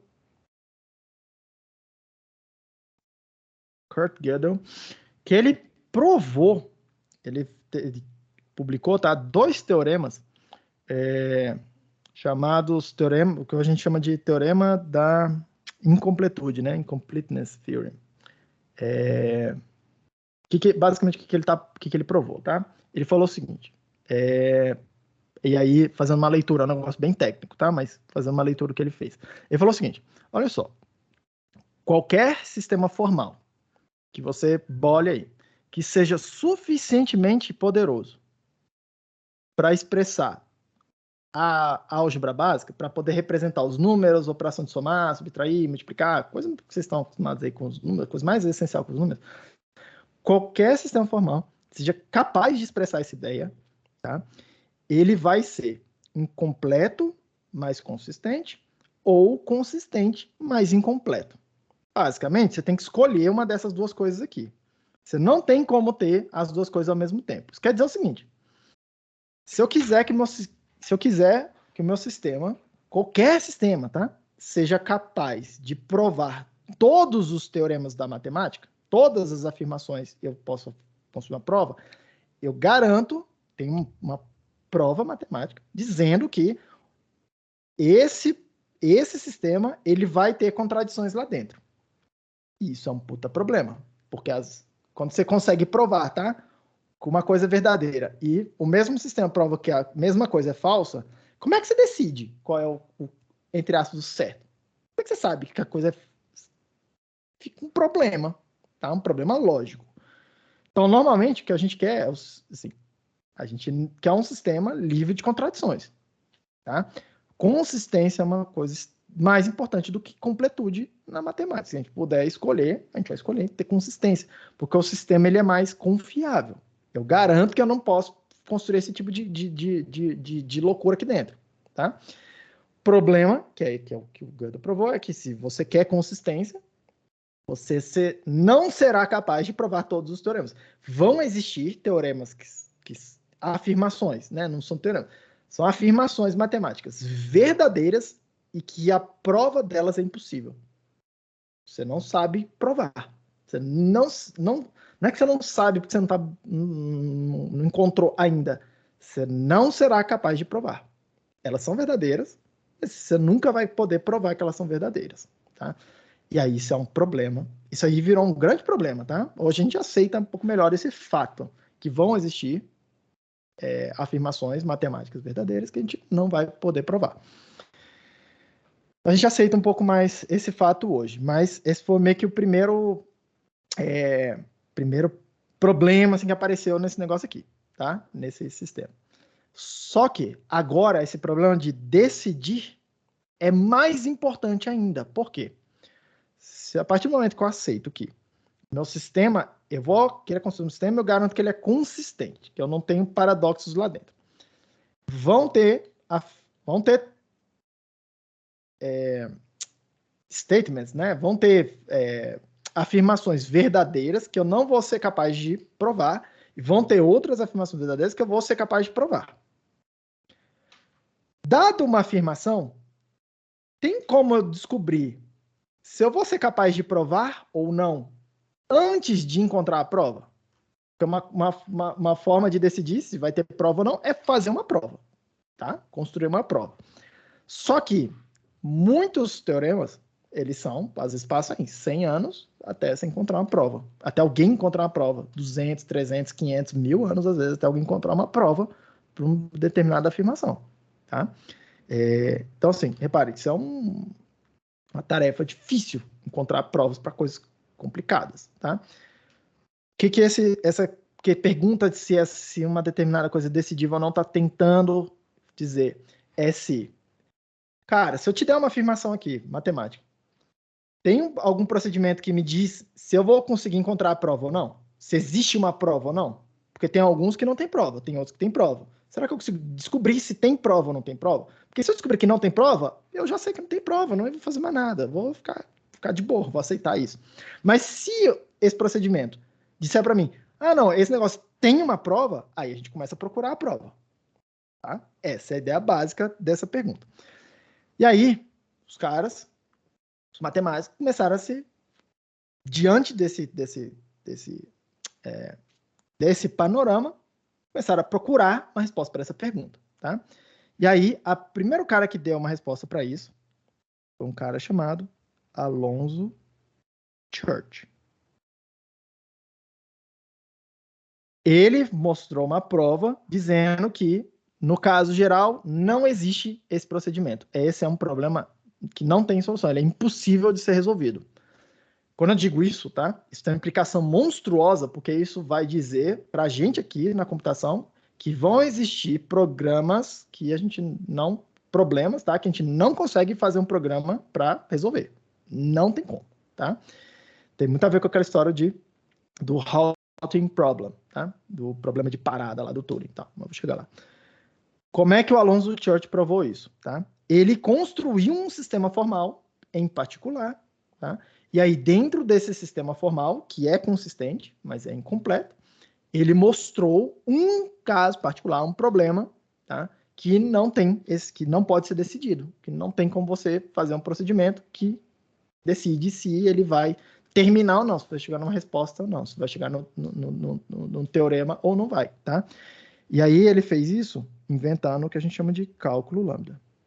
Foi aí que apareceu a parada. É um sistema formal desse tipo aqui, eu vou mostrar para vocês como é que ele é, tá? Vocês vão entender bem como é que é o cálculo lambda. Claro que de um ponto de vista computacional e não tão matemático, tipo, um pouco mais prático, assim, cara, o que eu faço com esse negócio, tá? Como é que eu expresso aqui a soma, como é que eu escrevo o número, como é que eu faço uma lista, como é que eu faço uma estrutura de dados, mais nessa linha do que querendo encontrar provas de coisas matemáticas e coisas difíceis aqui, que não é o nosso objetivo. Mas ele inventou essa história de cálculo lambda para resolver esse problema. E ele foi o primeiro cara, 1931 ou 32, minha memória tá me fugindo aqui, mas foi 1930 qualquer coisa, tá? Tem mais ou menos uns 90 anos que ele encontrou essa prova. Qual que é o grande lance? Demorou até a galera aceitar, assim, isso não foi aceito logo de cara, tá? Logo de cara. Por quê? Porque vocês vão ver um pouco na sequência, que o cálculo lambda é uma coisa bem abstrata, tá? Basicamente, o que ele precisava era definir o que significa fazer uma computação, tá? Definir a ideia de um algoritmo. Esse é o nome moderno que a gente usa. o cálculo lambda é uma forma de falar, ó, computação é isso aqui. Computação é o que esse cálculo faz. Tá? É uma forma de definir o que é computação, o que é um computador. É a primeira forma. Só que é uma forma bem abstrata ainda. Tá? Junto disso, no mesmo ano, um outro sujeito chamado Alan Turing, ele publicou um artigo resolvendo o mesmo problema. Tá? Isso que foi, inclusive, um problema, assim, um problema para ele. Por quê? Porque a partir do momento que alguém já resolveu esse problema, ele meio que perdeu a possibilidade de publicar. Só que o cara que orientava ele na época viu aquilo e ele compreendeu, tá? Que a abordagem dele era bem inovadora em relação à abordagem do Alonzo Church. Apesar dele chegar no mesmo resultado, que do ponto de vista da ciência, assim, valia a pena que as outras pessoas tivessem acesso a metodologia que ele usou, que é a ideia da máquina de Turing, tá? Como é que ele fez para provar isso? Ele construiu um outro sistema formal, tá? Que hoje a gente chama de máquina de Turing. Na época, ele não foi ele que deu esse nome, mas rapidamente o pessoal falou, não, a máquina lá do Turing, tá? A máquina do Turing, ela eu vou mostrar para vocês, é uma máquina assim, parece de fato com uma máquina assim que alguém poderia construir de fato, uma coisa bem engenharia mesmo, tá? Ela parece uma coisa mais física, parece muito mais com um mecanismo físico, inclusive com a forma como ele descreve no artigo, é bem interessante, esse é um dos artigos que vale a pena ler, é bem interessante, apesar de ser um artigo difícil de ler. O que aconteceu aqui? Ele, convenceu muito mais gente sobre aquele resultado. 2, ele meio que deu start para, nessa mesma época que as pessoas estavam já fazendo computadores, os primeiros computadores. Existia um computador analógico, existia um computador e tal, não sei o quê. Mas ninguém sabia muito bem uma direção que essa coisa deveria dar, tá? E aí foi um outro cara, chamado... É por isso que eu guardei um espacinho aqui. Chamado John von Neumann. Eu posso estar escrevendo o nome dele errado, mas, enfim. John von Neumann. Ele tinha conhecimento, tá, desse resultado aqui do Turing. Existem esses relatos aqui. E ele estava trabalhando no projeto de um computador mesmo físico, tá? Basicamente, o que ele fez, ele não fala com essas palavras, nunca está muito claro, mas é meio nítido, tá? Assim, pelo resultado do trabalho. Que o que ele fez foi se inspirar nesse resultado aqui, na metodologia, né, na ideia da máquina de Turing, para propor uma implementação prática de uma máquina que funciona ali naqueles moldes da máquina de Turing. E aí ele inventou o que hoje a gente chama de arquitetura de von Neumann, que é a forma como a gente constrói computadores hoje em dia, tá? E é por isso que eu digo para vocês que... Por que eu não estou conseguindo pintar aqui? O que aconteceu? À medida que isso aqui virou máquinas físicas, tá? Uma máquina que precisa ser programada. E o Turing, a máquina de Turing, ela tem essa propriedade de ser programável, tá? Opa. E quando eu digo programável, é num aspecto muito próximo do que hoje a gente chama de programável. O paper do Turing, basicamente, assim, sei lá, mais da metade, vamos chamar assim, um terço da máquina do paper do Turing, é ele programando uma máquina de Turing específica para ir lá e chegar e provar o teorema lá no final, tá? Basicamente ele escrevendo um programa de computador numa máquina, que é uma máquina super simples, mas justamente por ela ser muito simples, o programa é um bicho complicado. Ele é difícil de entender, por isso que o paper é difícil de ler, tá? Mas, basicamente, ele introduziu essa ideia aqui, ó, de ter uma máquina, bem parecida com uma máquina, ter um programa, eu poder escrever, de fato, literalmente escrever os símbolos, colocar num lugar, a máquina vai ler esse programa e aí ele vai executar alguma coisa, vai produzir, vai realizar um procedimento baseado nesse programa que eu escrevi, ele vai produzir a saída dela numa fita, que é uma memória, ela fica mexendo nessa fita, é uma memória. É muito parecido com o que a gente chama de computador hoje em dia, tá? O von Neumann basicamente foi isso que ele fez. Ele construiu uma máquina programável que é baseada nessa ideia. Mas é uma máquina prática, tá? A máquina do Turing é uma máquina abstrata, é uma máquina matemática. E essas máquinas programáveis, chama aqui de programável. A partir do momento que ela é programável, eu preciso programá-la, tá? Para programar, eu preciso expressar o programa numa determinada linguagem, que a gente chama de linguagem de programação, tá? No início aqui, basicamente, a gente está falando de linguagem assembly. Tá? Não tinha muito essa noção de uma linguagem formalizada. Existia uma linguagem para uma máquina, tinha uma outra máquina, ela tinha uma outra linguagem, não sei o que, né? Tem a ver com as instruções, tem a ver com a arquitetura, como é que é aquela máquina, tá? Só que, e aí reparem, tá? Tudo isso aqui está derivando do ramo das ideias lá do Turing, tá? Só que a Assembly, o pessoal começou a programar em Assembly, tá? Fizeram coisas fantásticas em Assembly, tá? Não achem que a Assembly é paia, não. É parada muito doida. Poderosíssimo. Só que é difícil de programar, velho, tá? O que o pessoal começou a perceber? Começou a perceber padrões, coisas que eles faziam o tempo todo. Por exemplo, eu quero ter um pedacinho do meu programa que eu quero ficar repetindo 10 vezes. E toda hora aparece esse padrão de tipo, cara, eu queria repetir esse mesmo trechinho aqui N vezes. O que a gente chama, sei lá, vou fazer um laço aqui, um for, um loop, né? O pessoal chama assim. Vou fazer um while. O tempo todo eu tô aqui decidindo, eu tenho tenho 2 trechinhos de código, só que eu preciso decidir. Ou eu vou rodar um, ou eu vou rodar o outro. A partir de uma determinada condição aqui. Sei lá, aconteceu uma coisa, eu rodo um lado. Aconteceu outra coisa, eu rodo do outro lado. Um if else. Tá? O pessoal começou a capturar isso, esses pequenos padrões, e montar linguagens um pouco mais alto nível, tá? Com essas ideias. Aí a primeira linguagem assim, de grande sucesso foi o que a gente chama de Fortran. Eu uso até hoje Fortran.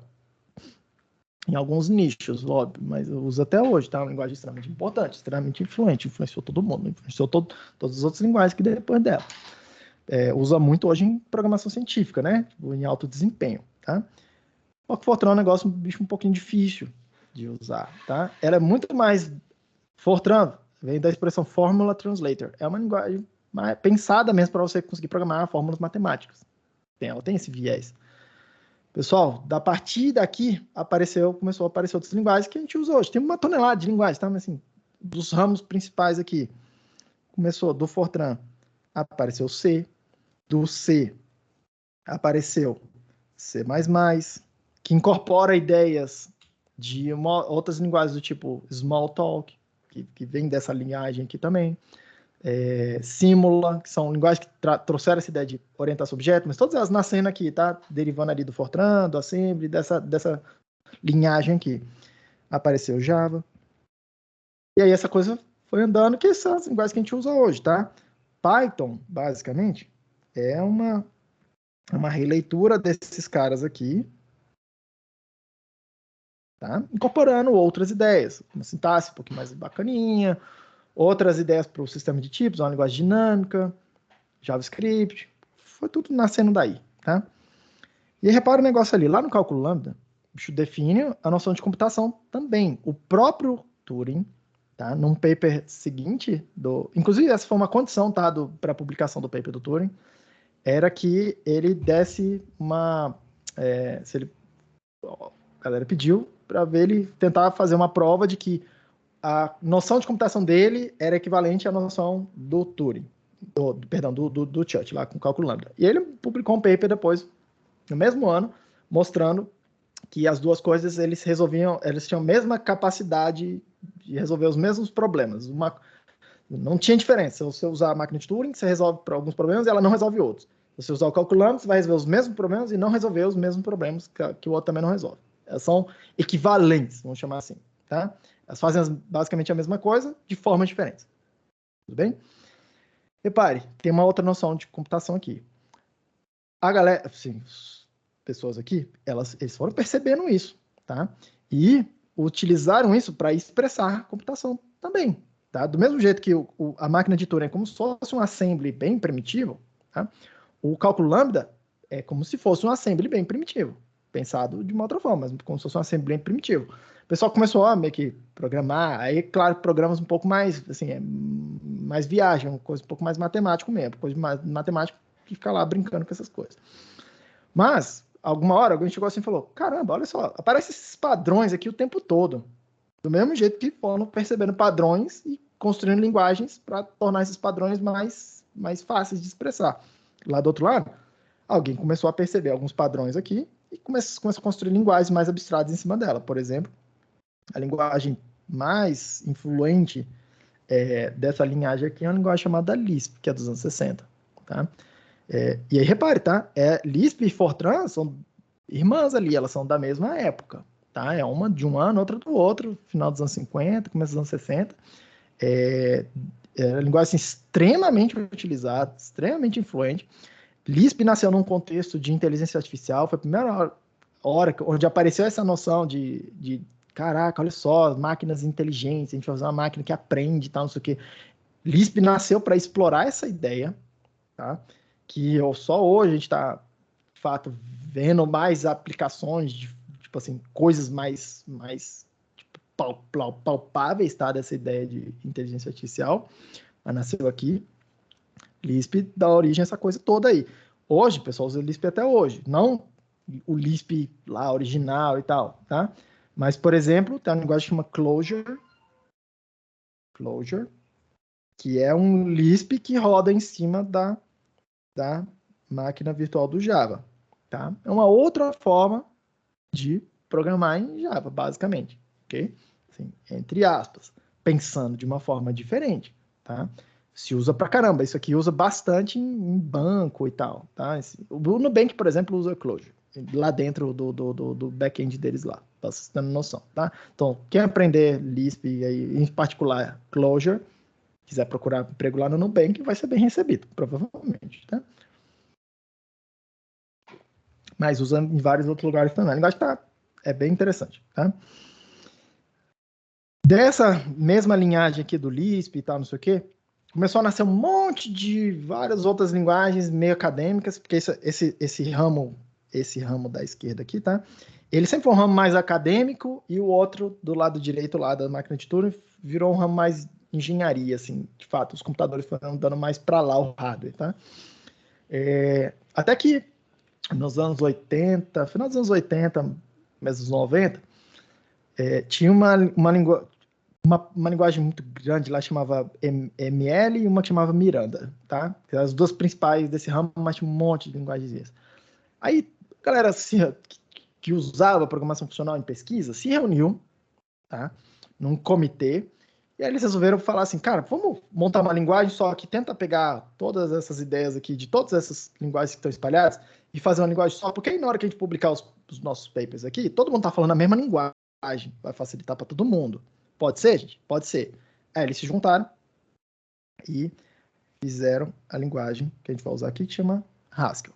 Tá? Obviamente, Haskell foi evoluindo depois disso, mas é uma linguagem que andou ao contrário, porque todas as linguagens aí que vocês conhecem, todas as linguagens que eu estou falando aqui até agora, essas são linguagens que apareceram, que nasceram na rua, nasceram lá pro o engenheiro que estava tentando resolver um problema específico, fez a linguagem, e aí a coisa foi ganhando escala e tal, que depois foi incorporada na academia. Haskell não. Haskell é uma linguagem que já nasceu acadêmica, assim, ela nasceu no comitê, é uma linguagem que já nasceu padronizada. Todas as linguagens tinham a linguagem e depois foram padronizadas, tipo C, C++, todas elas. Haskell primeiro foi padronizada e depois ela foi implementada, tá?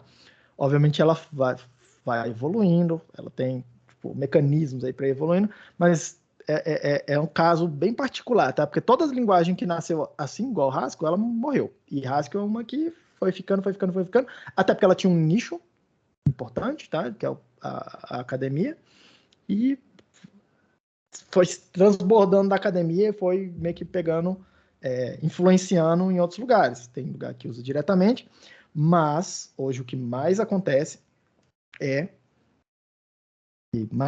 talvez seja um exagero da minha parte, mas o que mais acontece, tá? Vou usar essa expressão, é Haskell influenciar o lado de lá, tá? Aí vocês vão olhar várias construções em Java, em C++, em Python, por exemplo, funções anônimas, lambdas, né? O pessoal em C++ que chama de closures, tá? Veio daqui, tá? Várias construções, o C++ moderno, você usa várias construções, tipo assim, map, filter, flat map, map reduce, esse tipo de construção, que veio aqui de programação funcional. Vou mostrar para vocês dessa coisa toda, tá? Então, tem muita influência do lado de cá. Tem várias outras linguagens bem interessantes que elas vão além, tá? Por exemplo, Julia, linguagem que ainda é meio esotérica e tal, ganhando muito força nessa comunidade de alto desempenho. A linguagem que tenta ficar ali no meio termo, assim, ó, pegar dos dois lados, tá? Rust, uma linguagem que eu particularmente tenho estudado mais nos últimos tempos. Tipo assim, Rust para mim, se eu pudesse dizer, é tipo C++, uma sintaxe mais elegante um pouco, tá? Com um sistema de tipos de Haskell. Aí eu olho e falo assim, caramba, juntou o útil ao agradável, tá? Desempenho que você consegue do lado de lá direito, que é onde você consegue desempenho, que tá próximo da máquina, tá? Com a forma de pensar do lado esquerdo, que te permite pensar de maneira mais abstrata, resolver problemas muito mais complicados, conseguindo gerenciar o programa, conseguindo compreender o que está acontecendo no programa, sem ficar pensando tanto no que a máquina tem que ficar fazendo lá nos espaços de memória, os ponteira, parada toda, tá? Eu acho que essas duas linguagens, por exemplo, hoje elas estão encontrando um balanço, estão procurando um balanço mais interessante entre os dois lados aqui, tentando trazer as vantagens de cada lado para a mesa, assim, tá? São linguagens mais ou menos pequenas ainda, mas pode ser que elas ganhem muita importância em breve, tá? Linguagem tipo Go, tem uma tonelada de influência de programação funcional em Go, porque já é uma linguagem pensada para programação concorrente, tá? Várias construções de programação funcional, elas ajudam nessa coisa, tá? Então, assim, essas linguagens moderninhas, esse é o panorama geral do que tem acontecido, tá? Eu não sei dizer quais são as linguagens que daqui a 20 anos vão ser, sei lá, 20 é muito tempo para esse mundo aqui, né? Sei lá, daqui a 10 anos, quais são as linguagens mais utilizadas de todos? Se eu fosse chutar, tá? Eu chutaria aqui C, mas assim, achar que C vai morrer assim é uma ingenuidade. Java, C++, certeza essas linguagens vão continuar sendo extremamente importantes, até por conta do legado. Python, não tenho dúvida, JavaScript. Agora também não tenho dúvida que essas 5 linguagens aí que eu acabei de falar, que elas vão incorporar cada vez mais construções, ideias pegadas ali do lado funcional, tá? E a minha ideia aqui é apresentar esse lado esquerdo aqui para vocês, esse ramo que é mais acadêmico, tá? De uma forma um pouco eu vou chamar aqui um pouco mais pura, tá? Que é o que Haskell se propõe a fazer, para vocês navegarem com mais facilidade lá no lado de lá, que eu acredito que vão ser linguagens que vão continuar aí, tá? Pode ser que essas linguagens aí, tipo Julia, Rust, Go, assim, ganhem muito mais espaço, tá? Tem linguagens que estão aparecendo aí que são, por exemplo, Elixir, muito na modinha da galera de back-end e tal, de sistemas escaláveis e tal, né? Elixir é uma linguagem... Professor, Elixir tá pegando os rubistas. Pois é, tá pegando os rubistas tudo, né? Sim. É uma linguagem que roda em cima da máquina virtual do Erlang, que é uma linguagem funcional, tá? Que veio aqui dessa coisa. Então, assim, sei lá para onde que a coisa vai caminhar, mas claramente, funcional já é importante, tá? Já é importante. Então, o que eu vou fazer... Só que vocês vão ver, tem muitas ideias ainda que não estão incorporadas nessas linguagens que eu chamar de mainstream, tá? E aqui vou tratar de várias dessas ideias aqui com vocês. Vocês na hora que elas aparecerem, vocês vão no mínimo falar, caraca, eu já vi essa parada uma vez, tá? E quando você já viu uma vez, é menos estranho, você aprende mais rápido, você começa a ficar produtivo mais rápido. Esse é meu objetivo com essa disciplina aqui. Tá? Lembrando que meu objetivo não é Haskell, exatamente. Tá? Meu objetivo são as ideias. Tudo bem, gente? Para aproveitar aqui meus 10 minutos finais aqui. Deixa eu limpar a minha tela aqui.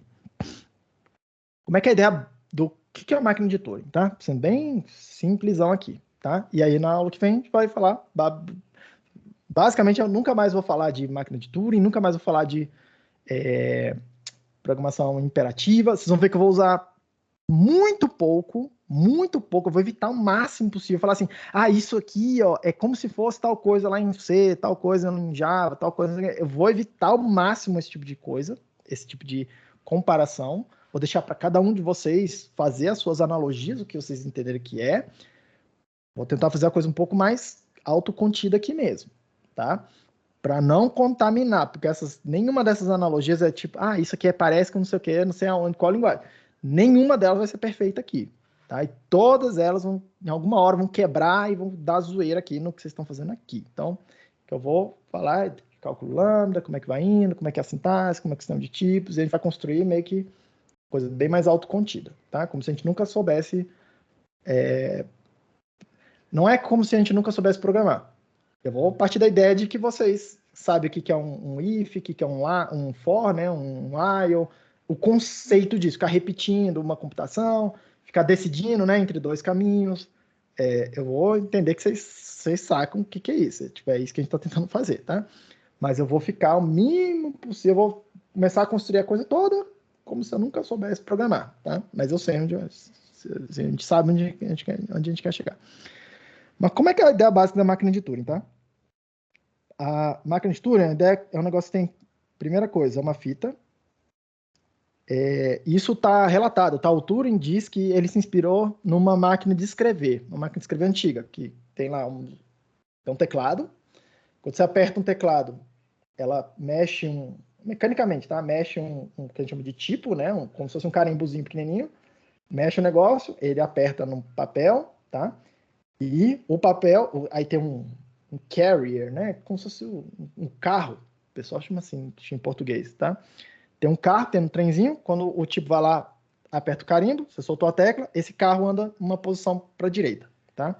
E quando você chega no final do papel, você vai escrevendo, aí tem uma alavanca que faz duas operações, tá? Ele gira um pouquinho um tamborzinho para o papel andar um pouquinho para cima, para você ir para a próxima linha, e ele volta ao carro, retorna o carro.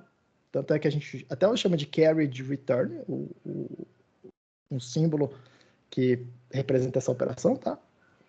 Ele volta ao carro para a primeira posição. Repare, essa é basicamente a máquina de escrever, tá? Então, o que o Turing fez? Ele falou assim, vamos pegar isso aqui, tá? Em vez de ter uma linha que termina e continua na próxima linha, ele falou assim, cara, vamos fazer um negócio mais simples. Ele foi simplificando, tá? Vamos fazer um papel que tem uma linha que pode ser tão grande quanto eu queira. Uma linha infinita, não tem fim. Infinito, não fica pensando assim, caralho, isso aqui não tem fim. Não, pensa assim, sempre que eu precisar ir para a direita, tem papel. Não acaba o papel, tá? Não precisa ficar pensando no tamanho do papel. E sempre que eu precisar para a esquerda, não acaba o papel também. Sempre tem mais papel chegando, tá? É meio que isso que você tem que pensar. Então, é infinito para cá, é infinito para cá. E essa história da fita ser infinita, ela é o que dá, uma das propriedades, tá? Que dá o poder da máquina de Turing. Isso é uma das coisas que permite ela ser uma máquina universal, tá? Que permite meio que ser o modelo para o computador. O computador de verdade não é assim. Não é assim, ele é finito. Mas se a memória for suficientemente grande, e aí que está o negócio, do ponto de vista de engenharia, se essa memória que você tem disponível lá é suficientemente grande, ela vai ser suficiente para determinados problemas. E é o que vocês estão vendo aí. Você não tem memória infinita no seu computador, ninguém tem memória infinita em lugar nenhum computador, e ainda assim a gente faz coisas assim, incrivelmente maravilhosas com eles. Tá? Então, não precisa de memória infinita. Tá?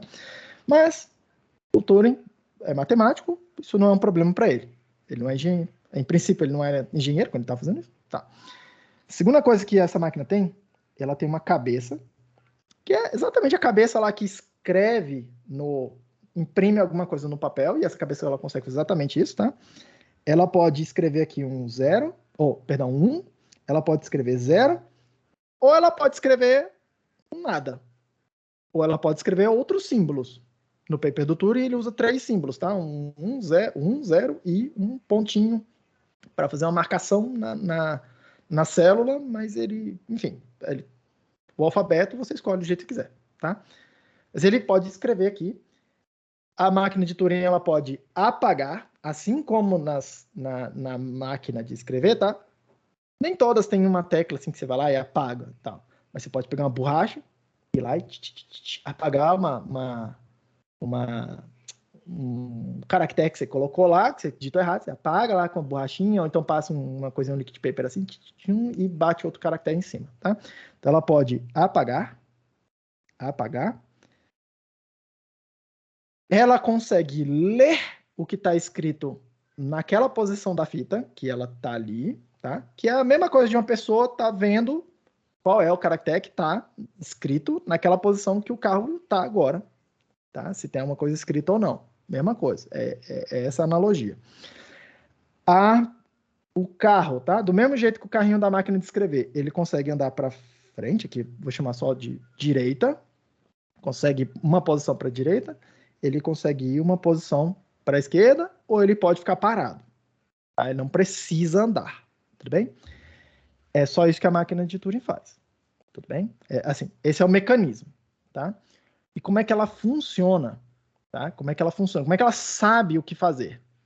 Aí eu preciso programar a máquina. Como é que eu programo a máquina? Eu dou para ela uma tabela, literalmente, tá? Eu vou montar uma tabela onde eu tenho aqui a primeira coisa, tá? Na primeira coluna, eu tenho uma informação que eu vou chamar de estado da máquina, tá? O Turing chamou isso aqui de state of mind. Ele estava pensando literalmente numa pessoa. Lembra que ele estava tentando descrever um computador com base no que uma pessoa faz, uma máquina dessa, tentando fazer uma conta, tá? Ele chamou isso aqui de state of mind, hoje a gente chama só de estado, tá? Que é o quê? É uma informação. No Turing já era uma informação, pode ser uma informação numérica para representar isso, pode ser simbólica, o que quer que você seja, um caractere, mas um símbolo que representa essa ideia do estado. E o estado, ele tenta incorporar o que aconteceu com a máquina no passado. Todo o histórico da máquina, ele é condensado nesse símbolo que a gente chama de estado, tá? Eu vou, inclusive, dizer aqui, ó, que tem um registrador de estado aqui enfiado aqui, porque meio que é assim que ele chamava, tá? O Turing lá. Então, tem uma tabela, eu dou para ela. Uma tabela que tem uma coluna, que tem um estado, tá? Que tem aqui um input, que é o que tem naquela posição na fita onde a cabeça de gravação está, ou seja, a cabeça lê aquela coisa, tá? E aí eu tenho um que eu vou chamar de que eu vou chamar aqui de instrução, tá? E aí é bem preciso lá no paper do Turing, eu estou sendo mais impreciso, menos formal aqui, para vocês entenderem o que está acontecendo, tá? A ideia base. O que tem nessa instrução? Ela diz se eu vou gravar alguma coisa ou vou apagar o que tem lá na fita, tá? Então, a primeira coisa. Imagina que, sei lá, estou do jeito aqui, estou no estado 1, 0 aí, cheguei aqui nessa coisa, o que a máquina tem que fazer? Ela vai lá na tabela, olha assim, estou no estado S, eu estou vendo o símbolo 1, aí tem um códigozinho dizendo, então faça tal coisa, tá? Aí essa tal coisa pode ser, escreve 0 aí. Aí o que ela faz? Vai lá, troca esse 1 pelo 0. Pode ser que seja, apaga o que tem aí, tá? Mas mexe aí, ou então escreve 1, deixa esse 1 que estava aí. São essas 3 possibilidades. Aquela coisa vai dizer se ela fica parada, se ela anda para a direita ou se ela anda para a esquerda. É a segunda informação que fica gravada naquela instrução. E a terceira informação é qual é o próximo estado da máquina. Aí ele fala assim, então vai para o estado, você está no estado S0, vai para o estado S10, tá? Aí aqui em algum lugar vai ter aqui, ó, o estado S0, o estado S10, e aí o que é o processo de computar alguma coisa? É o processo de ficar repetindo esse procedimento, tá? A máquina começa com uma fita, você escreve as entradas da máquina na fita, sei lá, você já escreve alguma coisa aqui, tá? coloca a cabeça no lugar onde você vai começar, liga a máquina como se você apertasse um botão, e aí qual é o procedimento da máquina? Ela vai lá, na tabela, lê qual o estado atual, você configura a máquina no começo, tá? Você diz para onde é que ela começa, ela vai lá e fala assim, beleza, eu estou no estado S0, eu estou vendo um 0, o que eu tenho que fazer? Aí ela faz. Aí ela potencialmente alterou a fita, potencialmente andou e potencialmente mudou de estado. Aliás, ela sempre faz as 3 coisas, tá? Mas é porque pode ser que ela resolva ficar no estado S0, deixar o 0 e ficar parada e meio que fica parada para sempre. Pode ser. Aí ela vai escrever lá na fita, ela vai andar para a esquerda para a direita e ela vai mudar de estado. E aí, o que ela faz? Depois, repete. Ela vai lá, lê o estado, lê o que está na fita, vê o estado, consulta a tabela. Ah, então tem que fazer essa outra instrução. E vai seguindo desse jeito aqui, tá? O Turing, repare, isso aqui é o que a gente faz, isso aqui é programar assembly, tá? O que eu estou falando aqui. É exatamente programar assembly. Numa máquina, hoje, como é que é a máquina voando, tá? Tem uma memória, que faz o papel faz 2 coisas nessa memória. Faz o papel da fita e faz o papel da tabela. A gente separa a memória que eu tenho hoje aqui. Memória de dados, memória de programa. A máquina começa a ler o programa, ela tem um ponteiro que aponta para a primeira posição onde começa o programa, que a gente chama de PC, né? Program Counter. Ela começa ali. O que ela faz? Lê lá naquela memória o que ela tem que fazer. Ela está lendo naquela tabela. Ah, olha só. Preciso executar essa coisa aqui. Ah, somar 2 números, fazer o if, fazer não sei o que, as instruções. As instruções são um pouco mais sofisticadas que a do Turing. Perceba que é bit a bit do Turing, para começar a conversa. O Turing aqui é bit a bit o negócio. Os nossos computadores hoje, mais práticos, eles não leem bits, eles leem palavras, conjuntos de bits, numa toada só. Eu leio 8 bits, eu leio 64 bits, tá? Então, as minhas instruções, elas são mais ricas, porque eu tenho bem mais informação numa porrada só. Mas o Turing estava interessado em provar teoremas, ele precisa de um negócio simples, tá? A gente que quer fazer computador, a gente quer um negócio performático, a gente quer uma coisa rápida. A gente quer um negócio, tipo, não posso ficar esperando anos até uma computação terminar, não é, tipo eu não sou matemático, que tem tempo infinito para fazer um negócio. Aqui não, tá?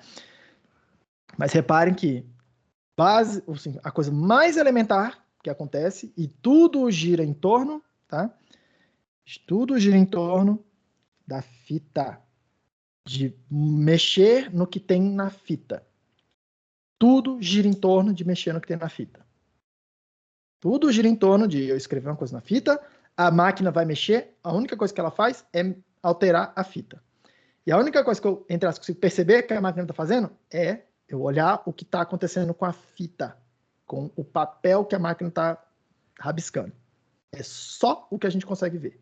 E essa é a parada mais fundamental de uma máquina hoje. Assim, quando a gente está programando, e aí, quando a gente está programando em C, C++, o que é a coisa mais elementar que você faz, tá?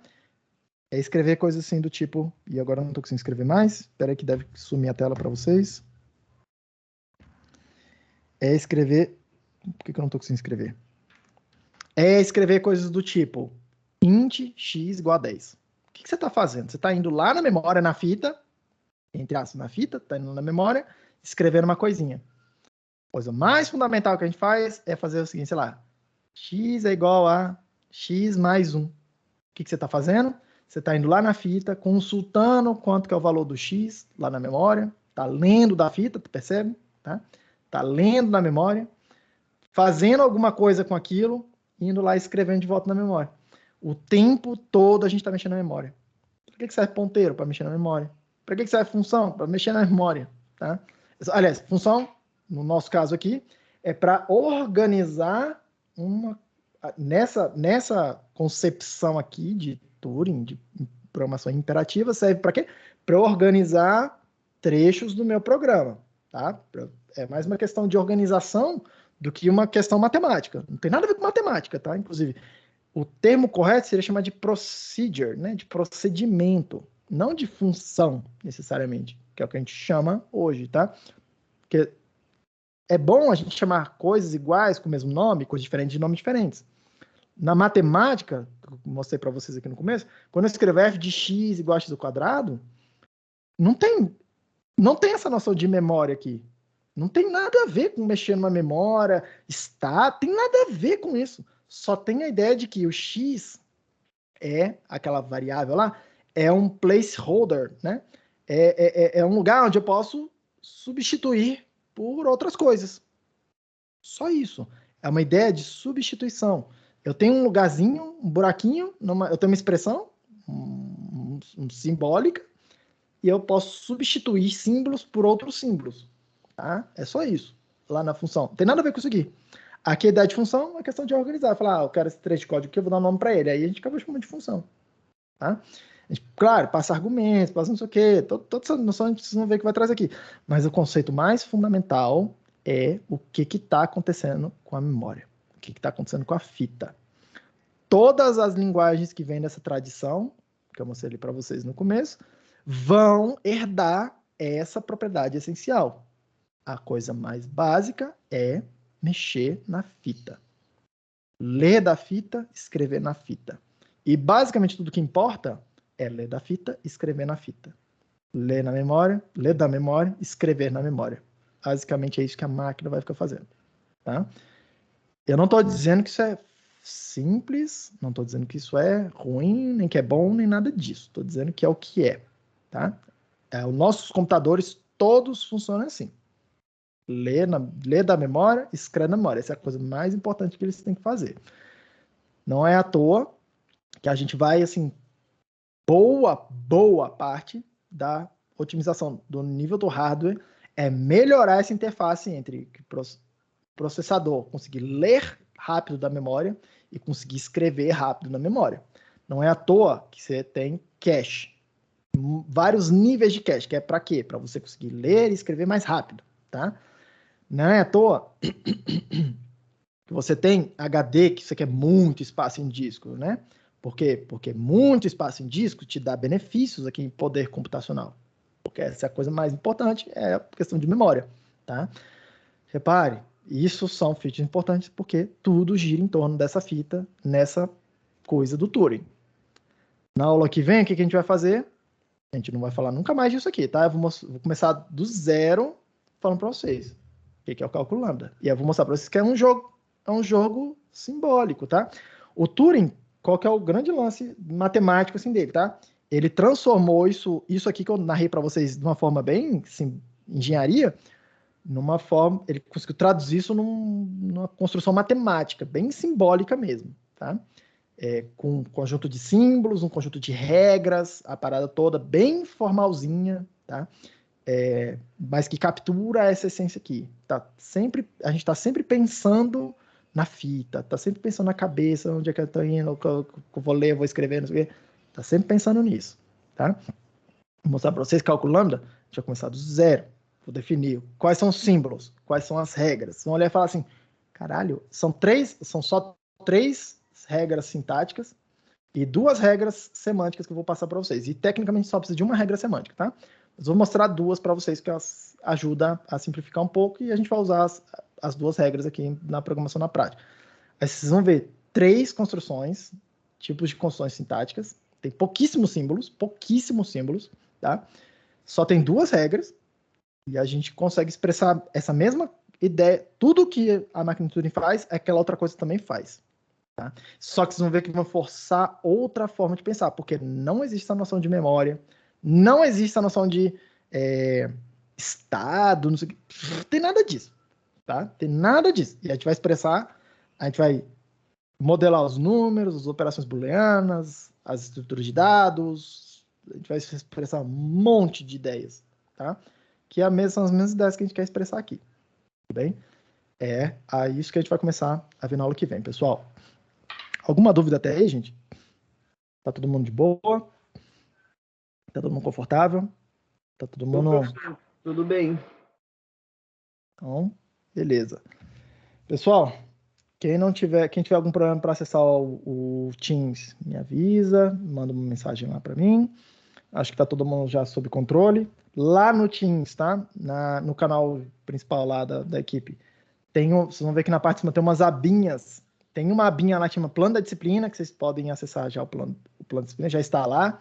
ele fica meio escondido, assim, tá? Porque tem um monte de abinhas lá que eu não consigo deletar, porque o Teams coloca lá o notebook, não sei o quê, um monte de coisa. Procura lá que vocês vão encontrar. E ao longo da semana eu vou passando mais alguns materiais, que eu vou linkando tudo lá pelo Teams, tá? E comunicação toda lá pelo Teams.